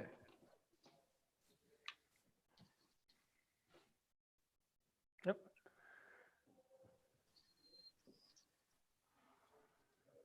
Yeah, I mean, it's just sliding those parts together. The two parts kind of have that concave ramp on it. That's going to be your up. Those parts are going to go parallel, and then the two that are the same are parallel as well. But there's no real, they're identical in how you can configure them. So as long as it looks.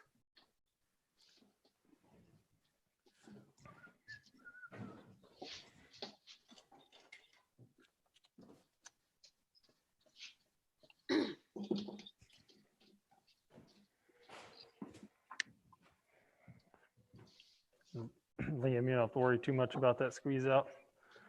This isn't going to be a finished part of the boat, so it doesn't have to be it doesn't have to be the prettiest thing. It's going to serve function. What?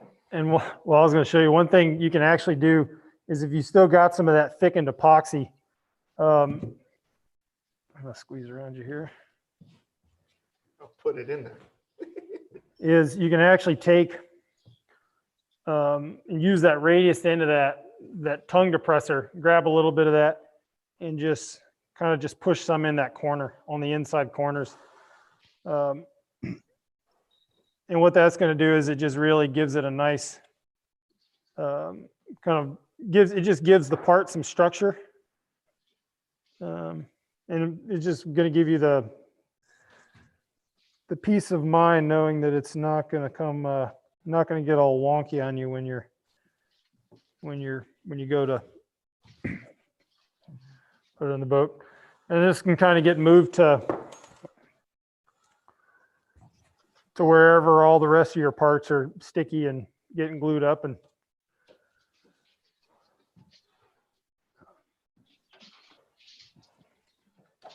Perfectly square these things, you know. and there, I mean, you can use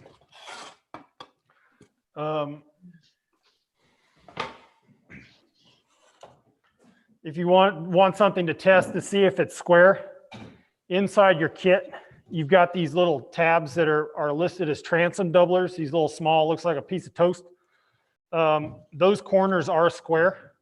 So you can actually just kind of tuck in to any of the corner parts there, just to check your squareness of that jig. I mean, if you're 2 degrees off, it's not going to make a difference in your finished product, but you just want it to be mostly square.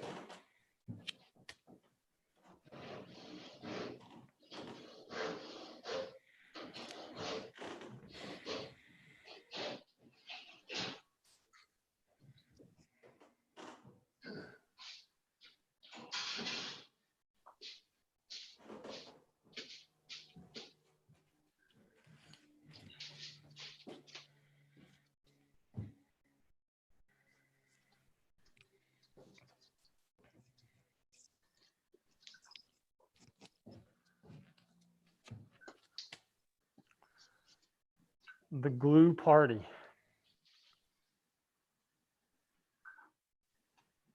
It's fine. Just checking, learning. Flake right up. You know, I'm adding the wood flour in a measured way, just so I learn how it thickens and how fast this goes. I'm like a naturalist. Look at the old sea voyages. I'd have been a naturalist.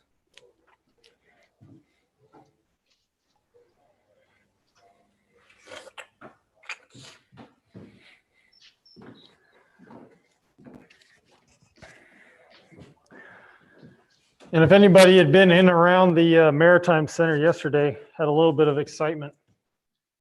The schooner Martha's main mast came into the shop. So if you were to swing by the Maritime Center right now, they are working on that. It is the entire length of the main shop of the Maritime Center, 80 feet long.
And Warren, are you feeling good about all these glue ups?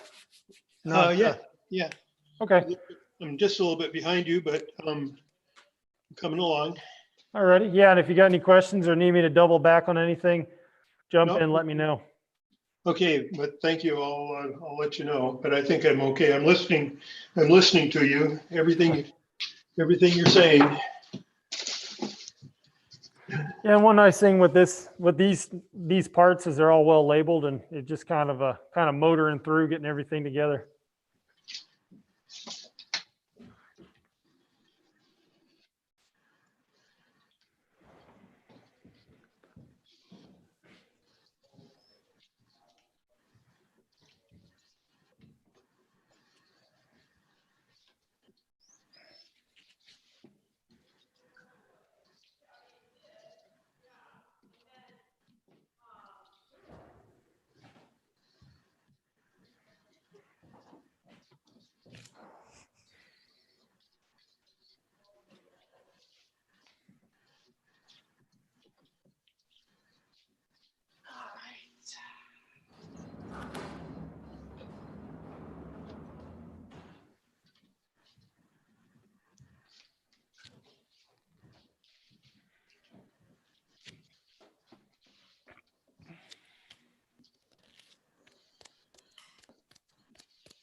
Yeah, and then the last part's the other thing. If you're kind of all caught up with the glue ups, got that that temporary jig all done, we're going to dive in and we're going to find our quarter knees. That's these parts, and they're each listed. There should be 4 that are listed bow and 4 that are listed TR. And these are probably, if there's anything confusing in the glue up process, it's these parts. But start with finding the TRs and the BOWs.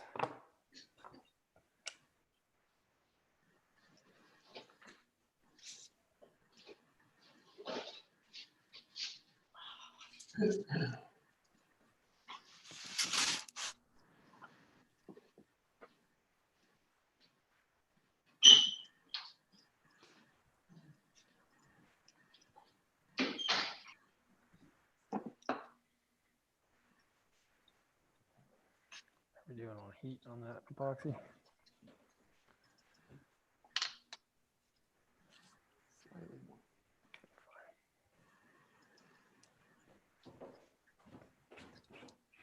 Yeah, and so we're going to use if you don't have enough dowel pieces, we're going to need 2. There's going to be 2 registrations per part for these.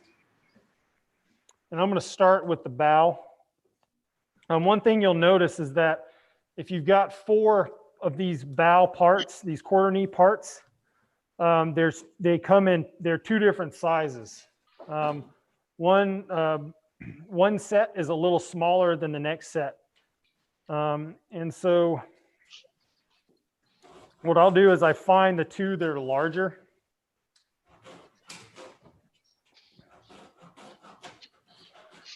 And it'll be listed bow. I don't know if you can see that. And those are the larger pieces. I'm going to set those down onto my sawhorse bench here. And then I'm going to find the 2 smaller pieces. And again, it's kind of a mirror image of each other. And it'll be listed bow. And so that's the 2 smaller. I'll lay them underneath. And so the ideal registration is going to be the 2 pieces that are mirrored of the smaller bow pieces on top of the larger bow pieces. And so what will happen there is when they're lined up together, bow will be on bow, and you'll have an overlap on this edge. Oops. And this edge, and the rest of the faces should be lined up, so you can see where that steps down. And that way, when they're installed, one, you're not seeing the bow. You're not reading the bow part. And that step is to account for the rake of the transom when it's installed. Does this all make sense? So installed in the boat, they're going to look like this. And so underneath, you'll see that there's that step down on each piece, and then it reads bow and bow. So the curved sides are totally aligned and smoothed, and then one of the straight sides, there's a step down. Correct. Yeah. Okay. So Okay. the curved side there, this straight side will be mostly aligned, and then you've got that step down, which is where it's going to align and take the rake of the transom. Yep. And we want the bow to bow writing on the inside. Correct. Yeah. So that. Okay. Yeah. Got it. Peanut butter in there. Yeah, and when we're gluing those together, if we've got some of that thickened epoxy we had from our tent jig, we can paint that in between the 2, and then use those registration holes with our dowels to line them up, and then just kind of put one clamp right in the middle. I'm painting the smaller side, so there's not thickened epoxy on the bigger one. hanging out there with nothing to stick to.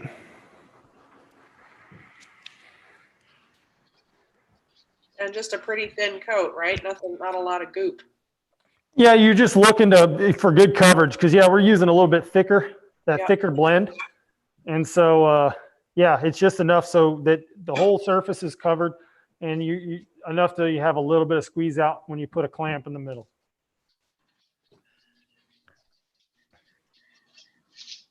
Right. Hold my breath.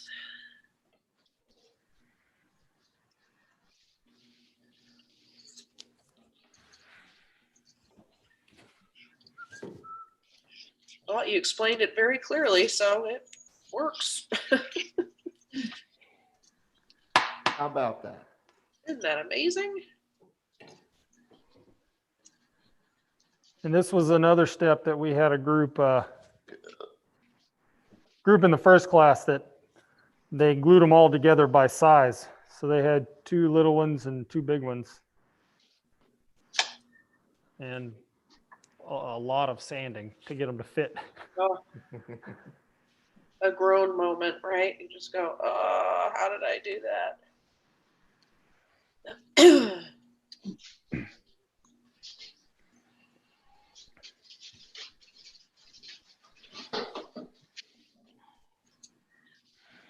But these are the parts that are going to give us a really nice, give us some good structure when we're in kind of bringing that shear, the in whale to the transom. It gives it it just really kind of fortifies that joint. And it also kind of gives you that nice classic planking to transom look.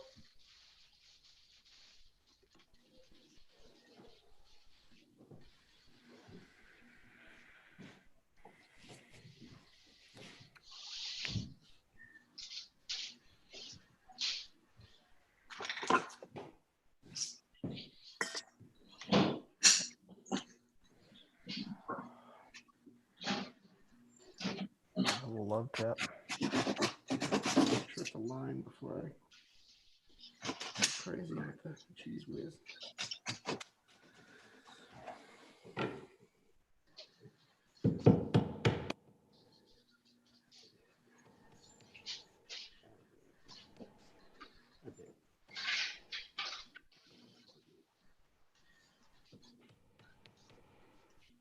Ew.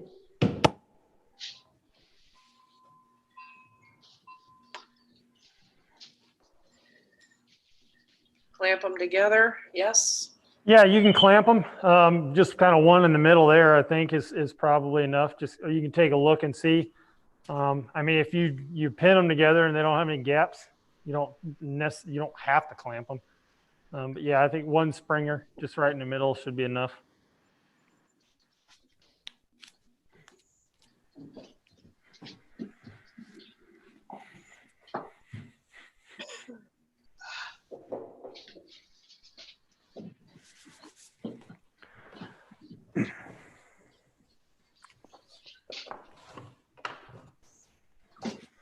Yeah, and then we're going to repeat that process with the next set.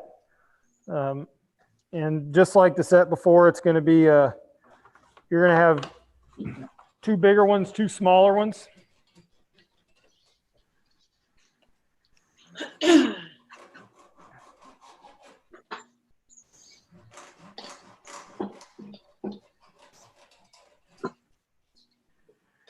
And also, if you run into like here, where your registration holes don't go all the way through the part, poking a screwdriver or a pencil through there will get rid of that excess. Clean those up. A little acid brush would probably work. Tip of a knife or razor blade. There you go. This is the proper tool. Oh, yeah.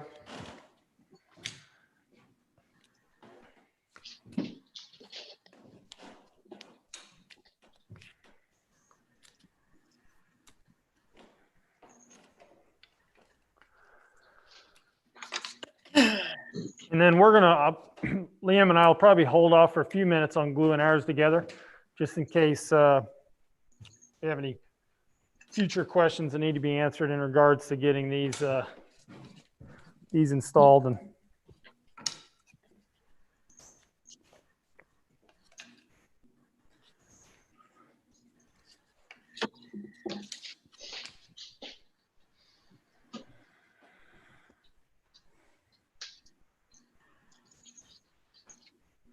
but yeah, again, so I'll find the two larger pieces listed TR.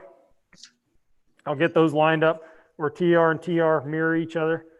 And then do the same thing with the smaller of the smaller set on top of those, and they'll line up, and those holes should line up,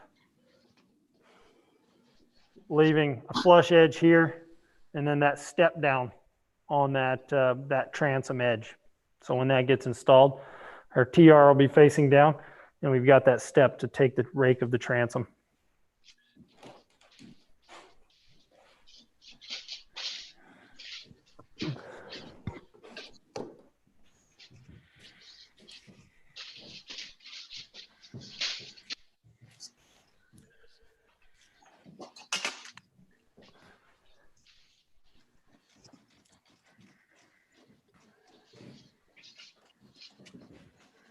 Is that the go signal? No.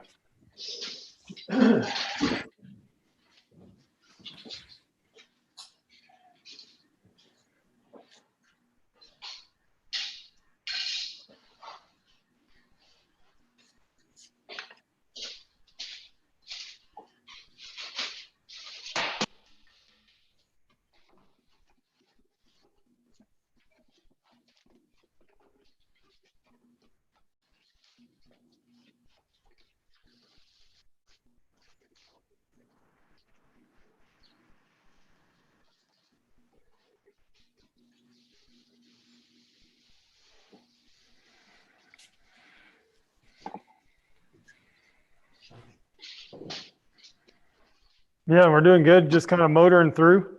Once we get all these, this is the last of the parts that are going to need to get doubled up, glued together. And what we're going to do is we'll probably take a break here. Once you got all those parts glued up, we're going to break for lunch. And one thing that's going to do as well is allow that epoxy to continue to set up on the bottom plank that we fiberglass to start the day. So yeah, once you get it all glued up together, what we'll do is, yeah, we'll take about an hour break for lunch, let that epoxy finish doing its magic, and then we'll come back at 2 and we'll put that second coat of epoxy and fill the weave of that bottom plank, and that'll be our day 1. Kind of zooming right along.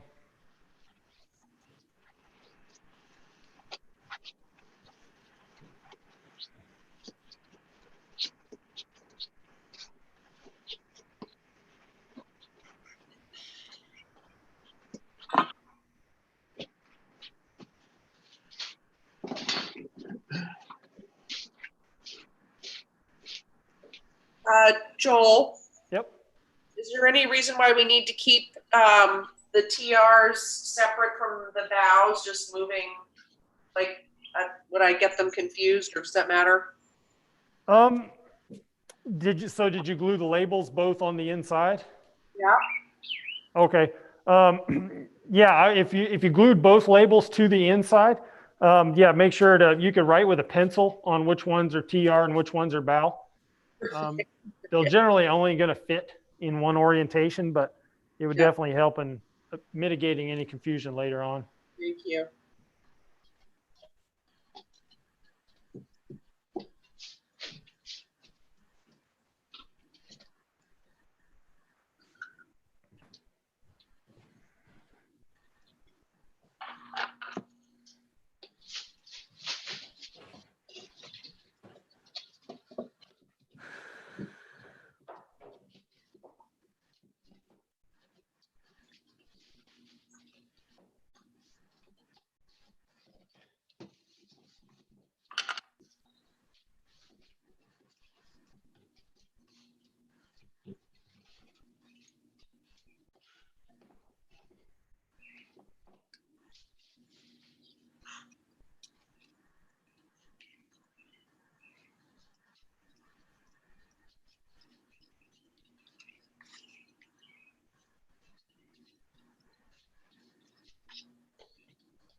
But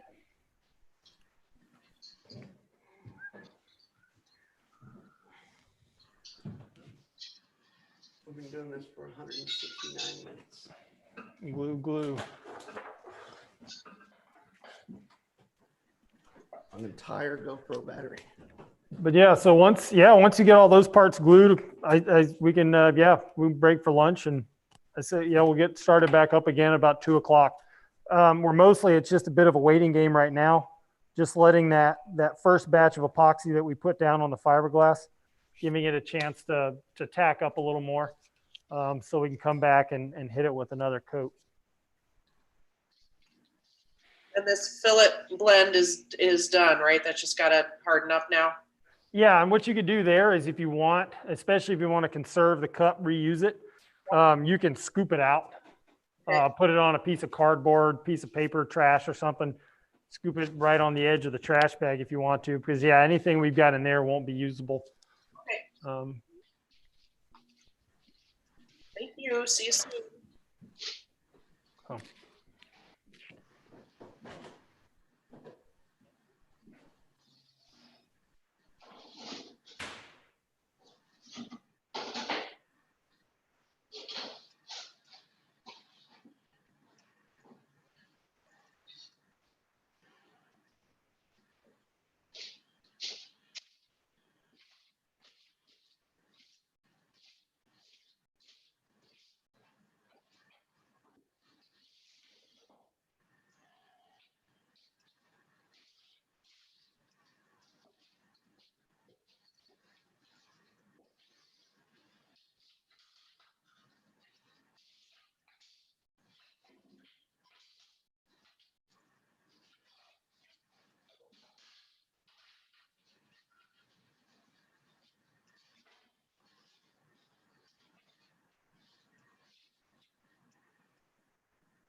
And Warren, if you got any questions, I'm sticking around here through lunch. So if you run into Okay, anything, let me I'm know. working on the bow and stern pieces, and I'm assuming the words go together, like bow, bow, fit together like this.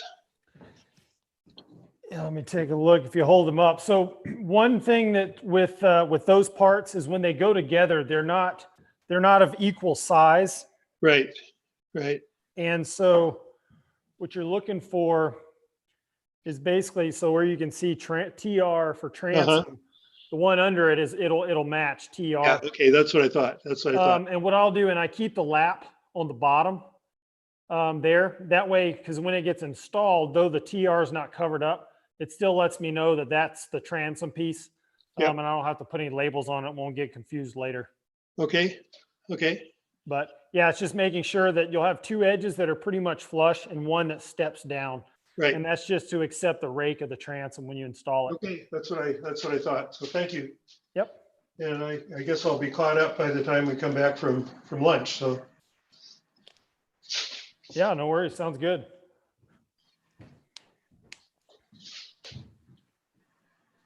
Yeah, and I mean, that's pretty much all the parts that need to be glued together. Lunch is just going to give us a little extra time for the epoxy to kind of kick off, set up so we can put a second coat and fill that fiberglass weave.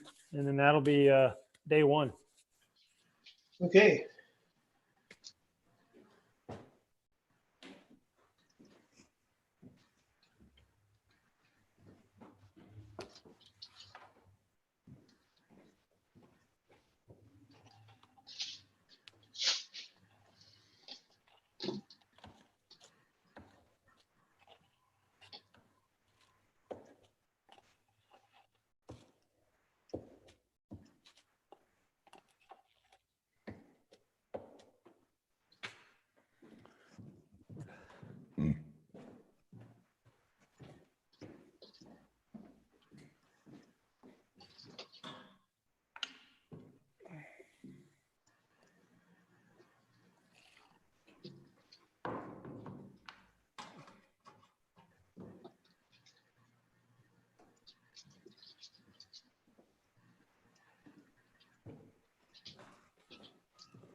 Good.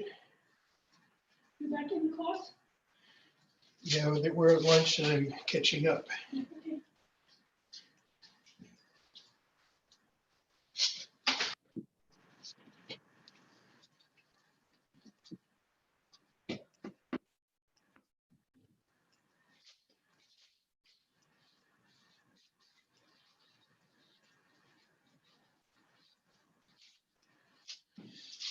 Okay.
Ready.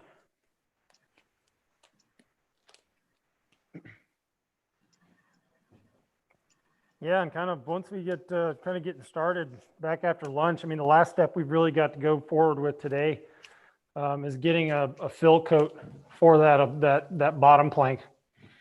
It's going to be getting that epoxy on that second coat of epoxy on that bottom plank, just so we can get that nice candy shell.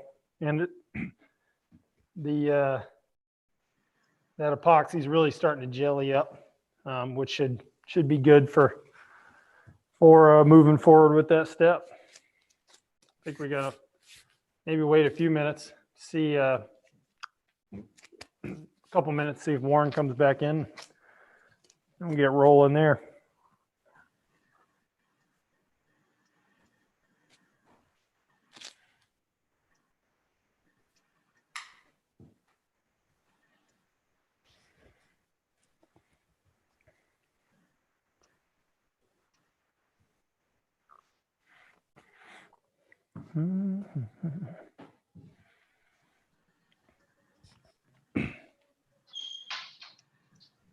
Can y'all hear me okay? Yep. Cool. Yeah, I think my microphone is on its way out, battery life wise. I just want to make sure.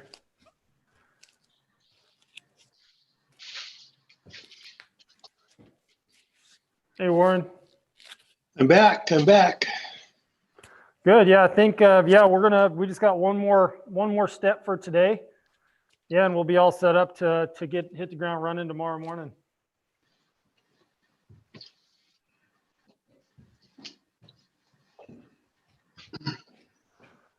Yeah, we're gonna move back and find our squeegee, and we're just looking to we're gonna mix up some epoxy, and we're gonna get that weave filled in. And what that's gonna do is it allows us to give a nice protective coat of that fiberglass cloth. The first coat basically is what's going to adhere that cloth to the wood. And if we were to put excess epoxy in that first coat, it would float that fiberglass and it would kind of weaken that structure. We wouldn't be taking the best advantage of that fiberglass. So coming in, putting the second coat on is going to just build up the epoxy. It gives us something to sand a bit and protects that fiberglass. And the reason we want to put that on now as well is because with this epoxy system is you have a bond one of two ways. You can have a primary bond, which is a chemical bond. It's where those parts are still chemically active to adhere to one another. The other is a physical bond or mechanical bond, and that's once the epoxy is cured. You have to go in, scuff up the surface, and have something for that epoxy to kind of grab onto. And so once that epoxy cures, you're past its limitations of being able to have that chemical bond.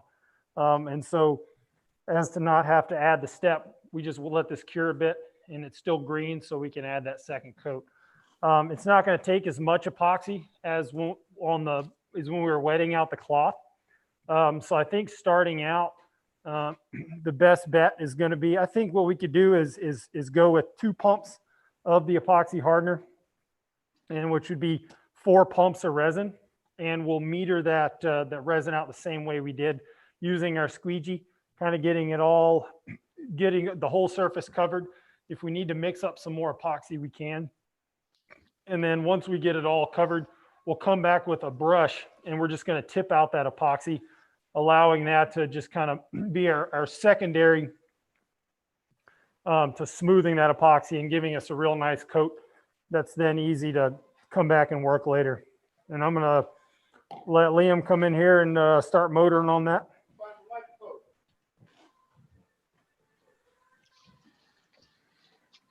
But yeah, I think 2 pumps of the hardener, 4 pumps of the resin should be a good amount to get started on with.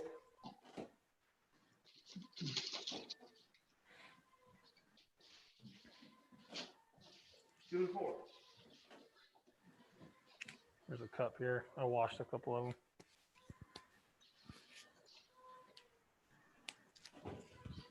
Alrighty. Might want some gloves too.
Mix, mix, mix. Scrape, scrape, scrape. Scrape Mix, and mix, mix. mix. Scrape, scrape, scrape.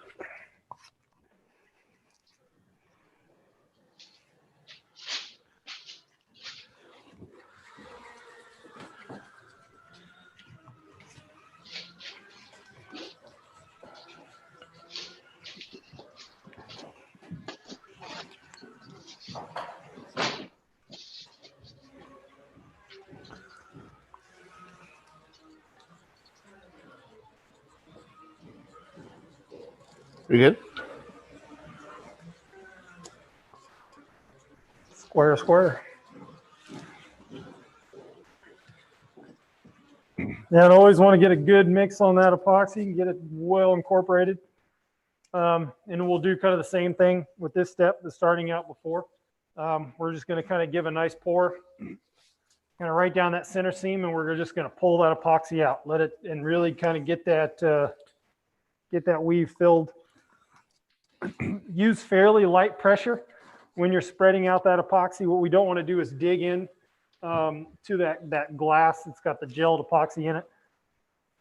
Or we don't want to drag it because that's just going to introduce the possibility of having a wrinkle or making a little pull in the fabric, which can print through or kind of show through, and just add for a little more sanding later on.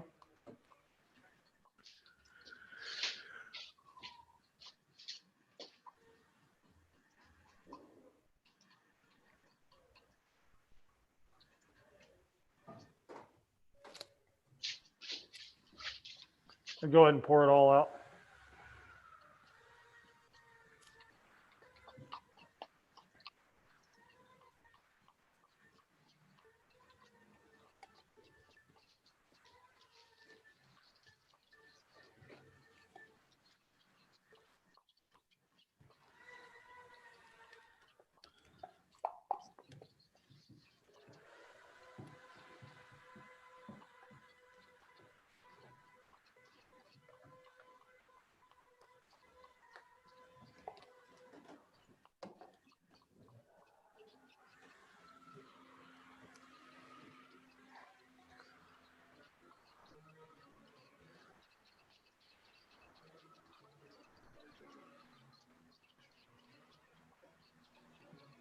And kind of be careful here.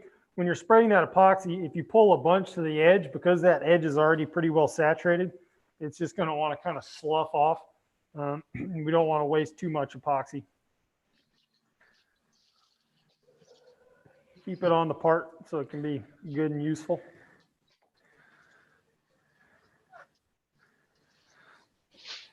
Yeah, and once we've got this epoxy poured out onto that bottom plank, we got plenty of working time to get that spread out and looking pretty.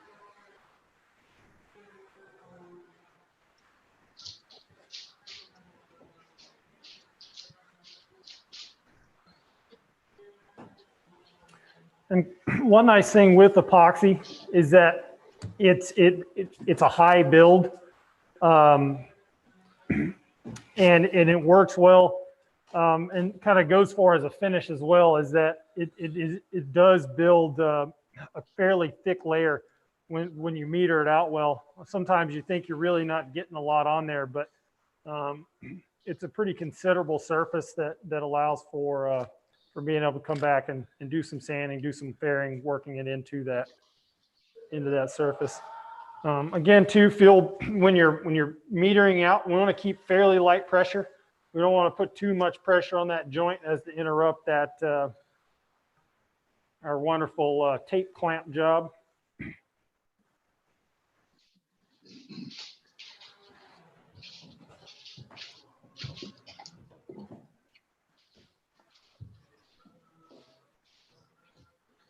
Yeah, I think that the two pumps starting out, that should be an adequate amount of epoxy for what we're trying to accomplish here.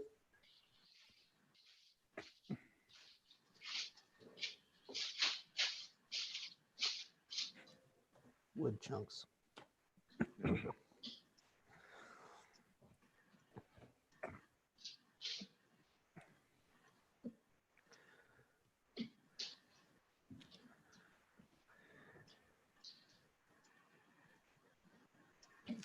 What you're looking for is kind of a nice, easy shine, a nice, even shine of that epoxy that you got the whole surface wetted out. You'll also be able to tell where you may be a little thinner in areas because you'll still be able to see that weave. Seeing it a little bit is not the end of the world, but what you don't want is kind of big grids of that.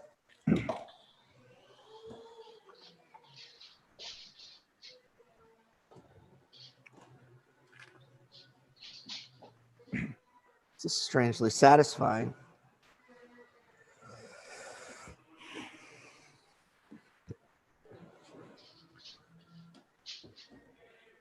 And sometimes if you've got to get your eye on the part, find the glare. If you can get glare, it'll really give you an idea of where you're heavy and where you're light.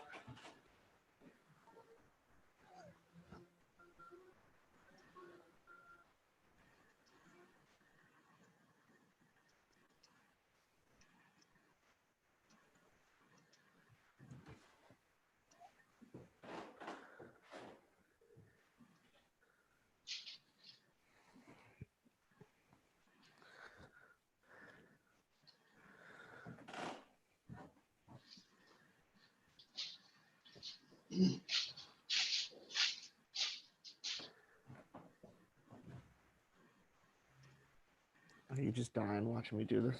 No. Okay.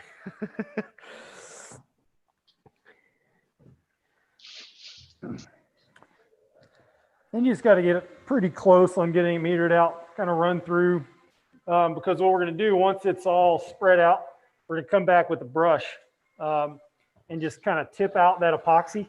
And that's going to help us kind of with that final dispersal of epoxy.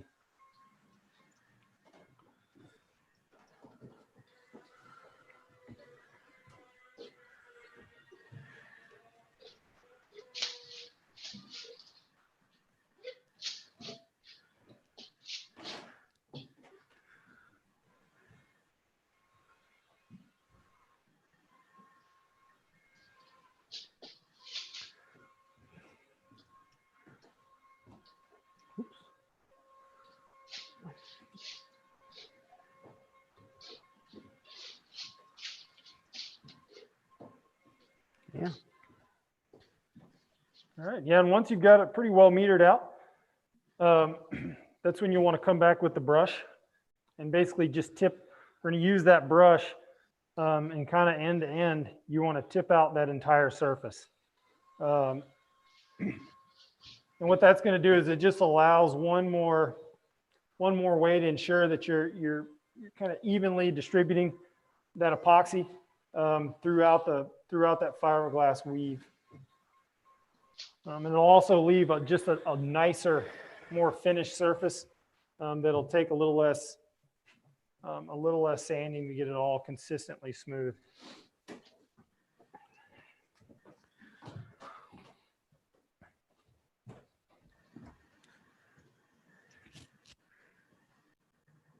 And you can go forward to back, side to side, whichever works best.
Are you using a 1/2 inch brush or what?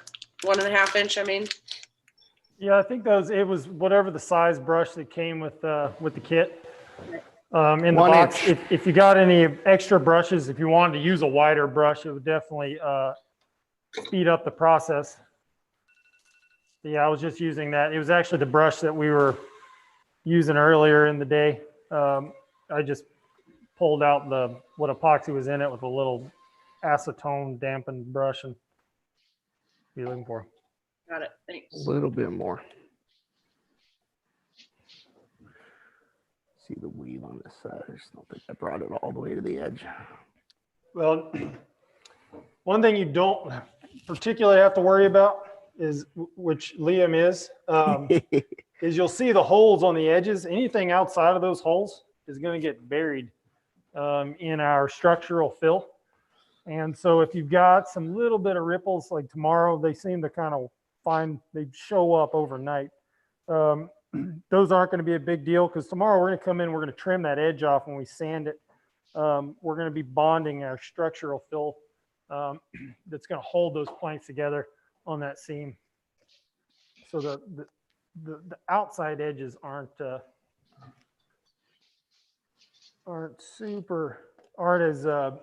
I guess as important to get that really nice shiny fill.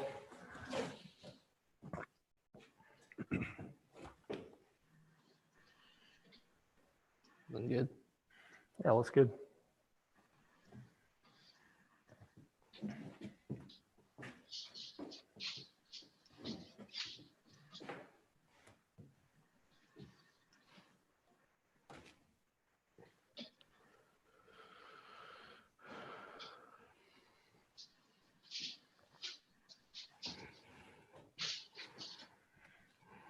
And that's kind of I guess an anticlimactic post-lunch session. But kind of our lunch break was as much to just give the epoxy a little more time to gel up, just so we could put this second coat on.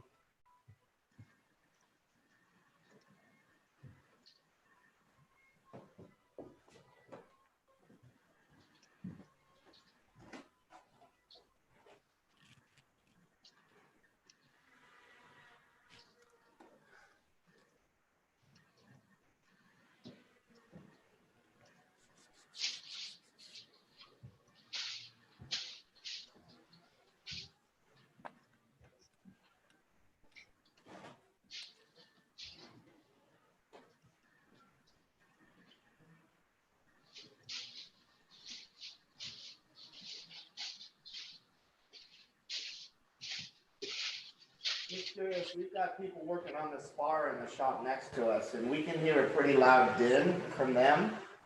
I'm wondering if you guys can hear it too.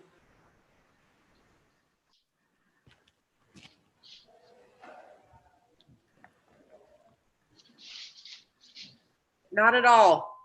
Wonderful. Thank you.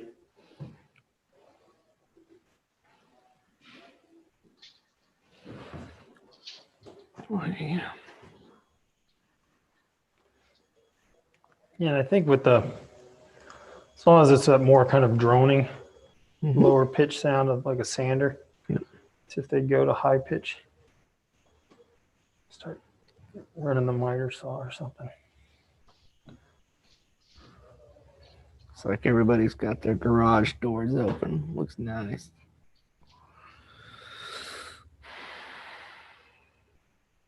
Yeah, that would be nice. We just prop our doors open.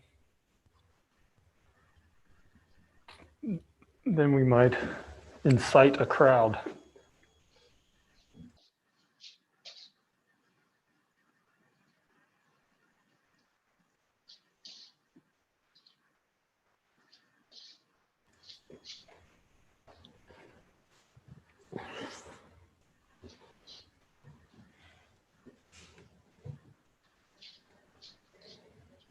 That is a tiny tipping brush. Oh yeah.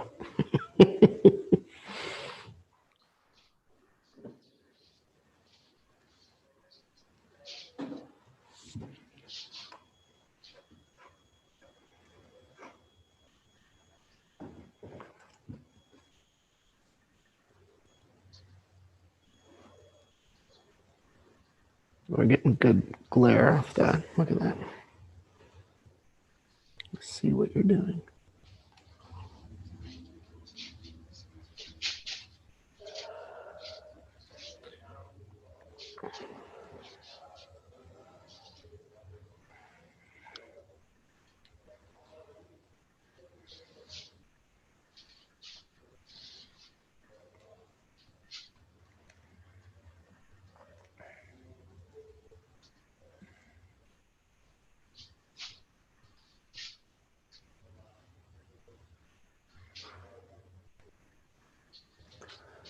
That's why we have this kit.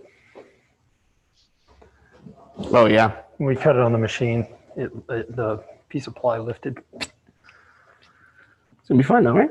Yeah, it's Small enough.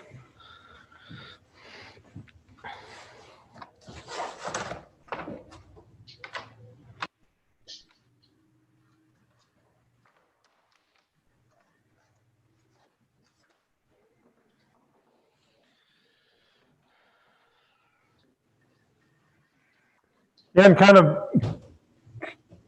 projecting ahead of for tomorrow. What we're going to be looking at doing, kind of jumping in, we're probably going to sand out this bottom plank. Just put a quick scuff on it so it's ready for any secondary bonding for when we're putting the parts into the boat. We're going to pull all the clamps off of all these parts that we glued up today. Make sure they're kind of get those cleaned up, make it looking nice. And we're going to start installing those parts and start making this thing look like a boat. Tomorrow and Sunday is when we're really going to get to start seeing the form and really see the boat start coming together. And but yeah, so kind of getting ready for tomorrow. We're going to do a little bit of epoxy work. And then a lot of stitching. It's using those zip ties, getting those together, and then also doing some sanding. So having a sanding apparatus of sorts is a good thing to have handy when we get started in the morning. And yeah, I look forward to keep moving and kind of as we wind down today, if anybody's got any questions or concerns or kind of what to look forward to, or feel free to shoot those our way. Yeah, I think I'm okay. It's been like that since we started back.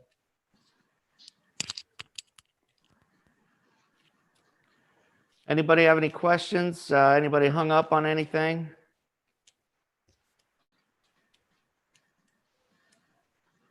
Just the gloves.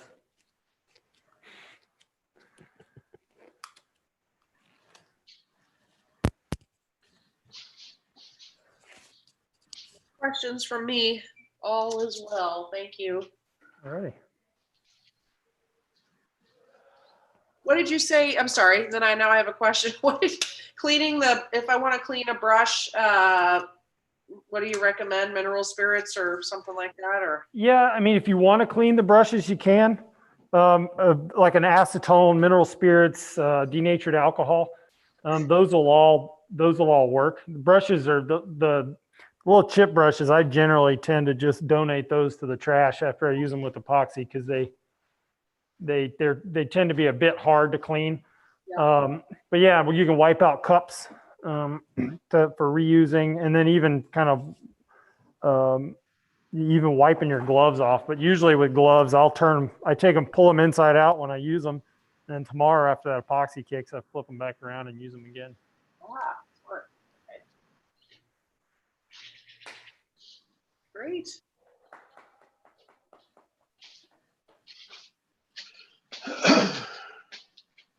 So, but yeah, otherwise, I mean, I think it's kind of a hurry up and wait scenario at this point. We kind of worked ourselves out of a job just because we're just waiting on glue to dry. And we'll let that do its thing overnight, and we'll be ready to rock and roll tomorrow. And, overnight, maybe think about how today went and how we're going about things, and maybe if we could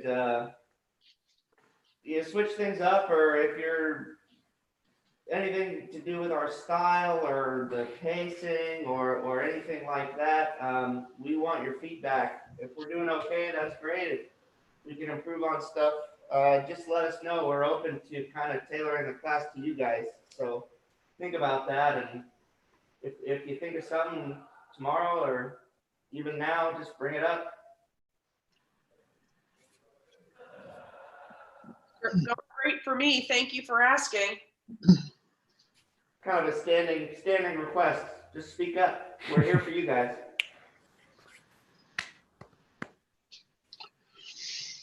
And even if you got questions about other boat stuff. Ask Joel.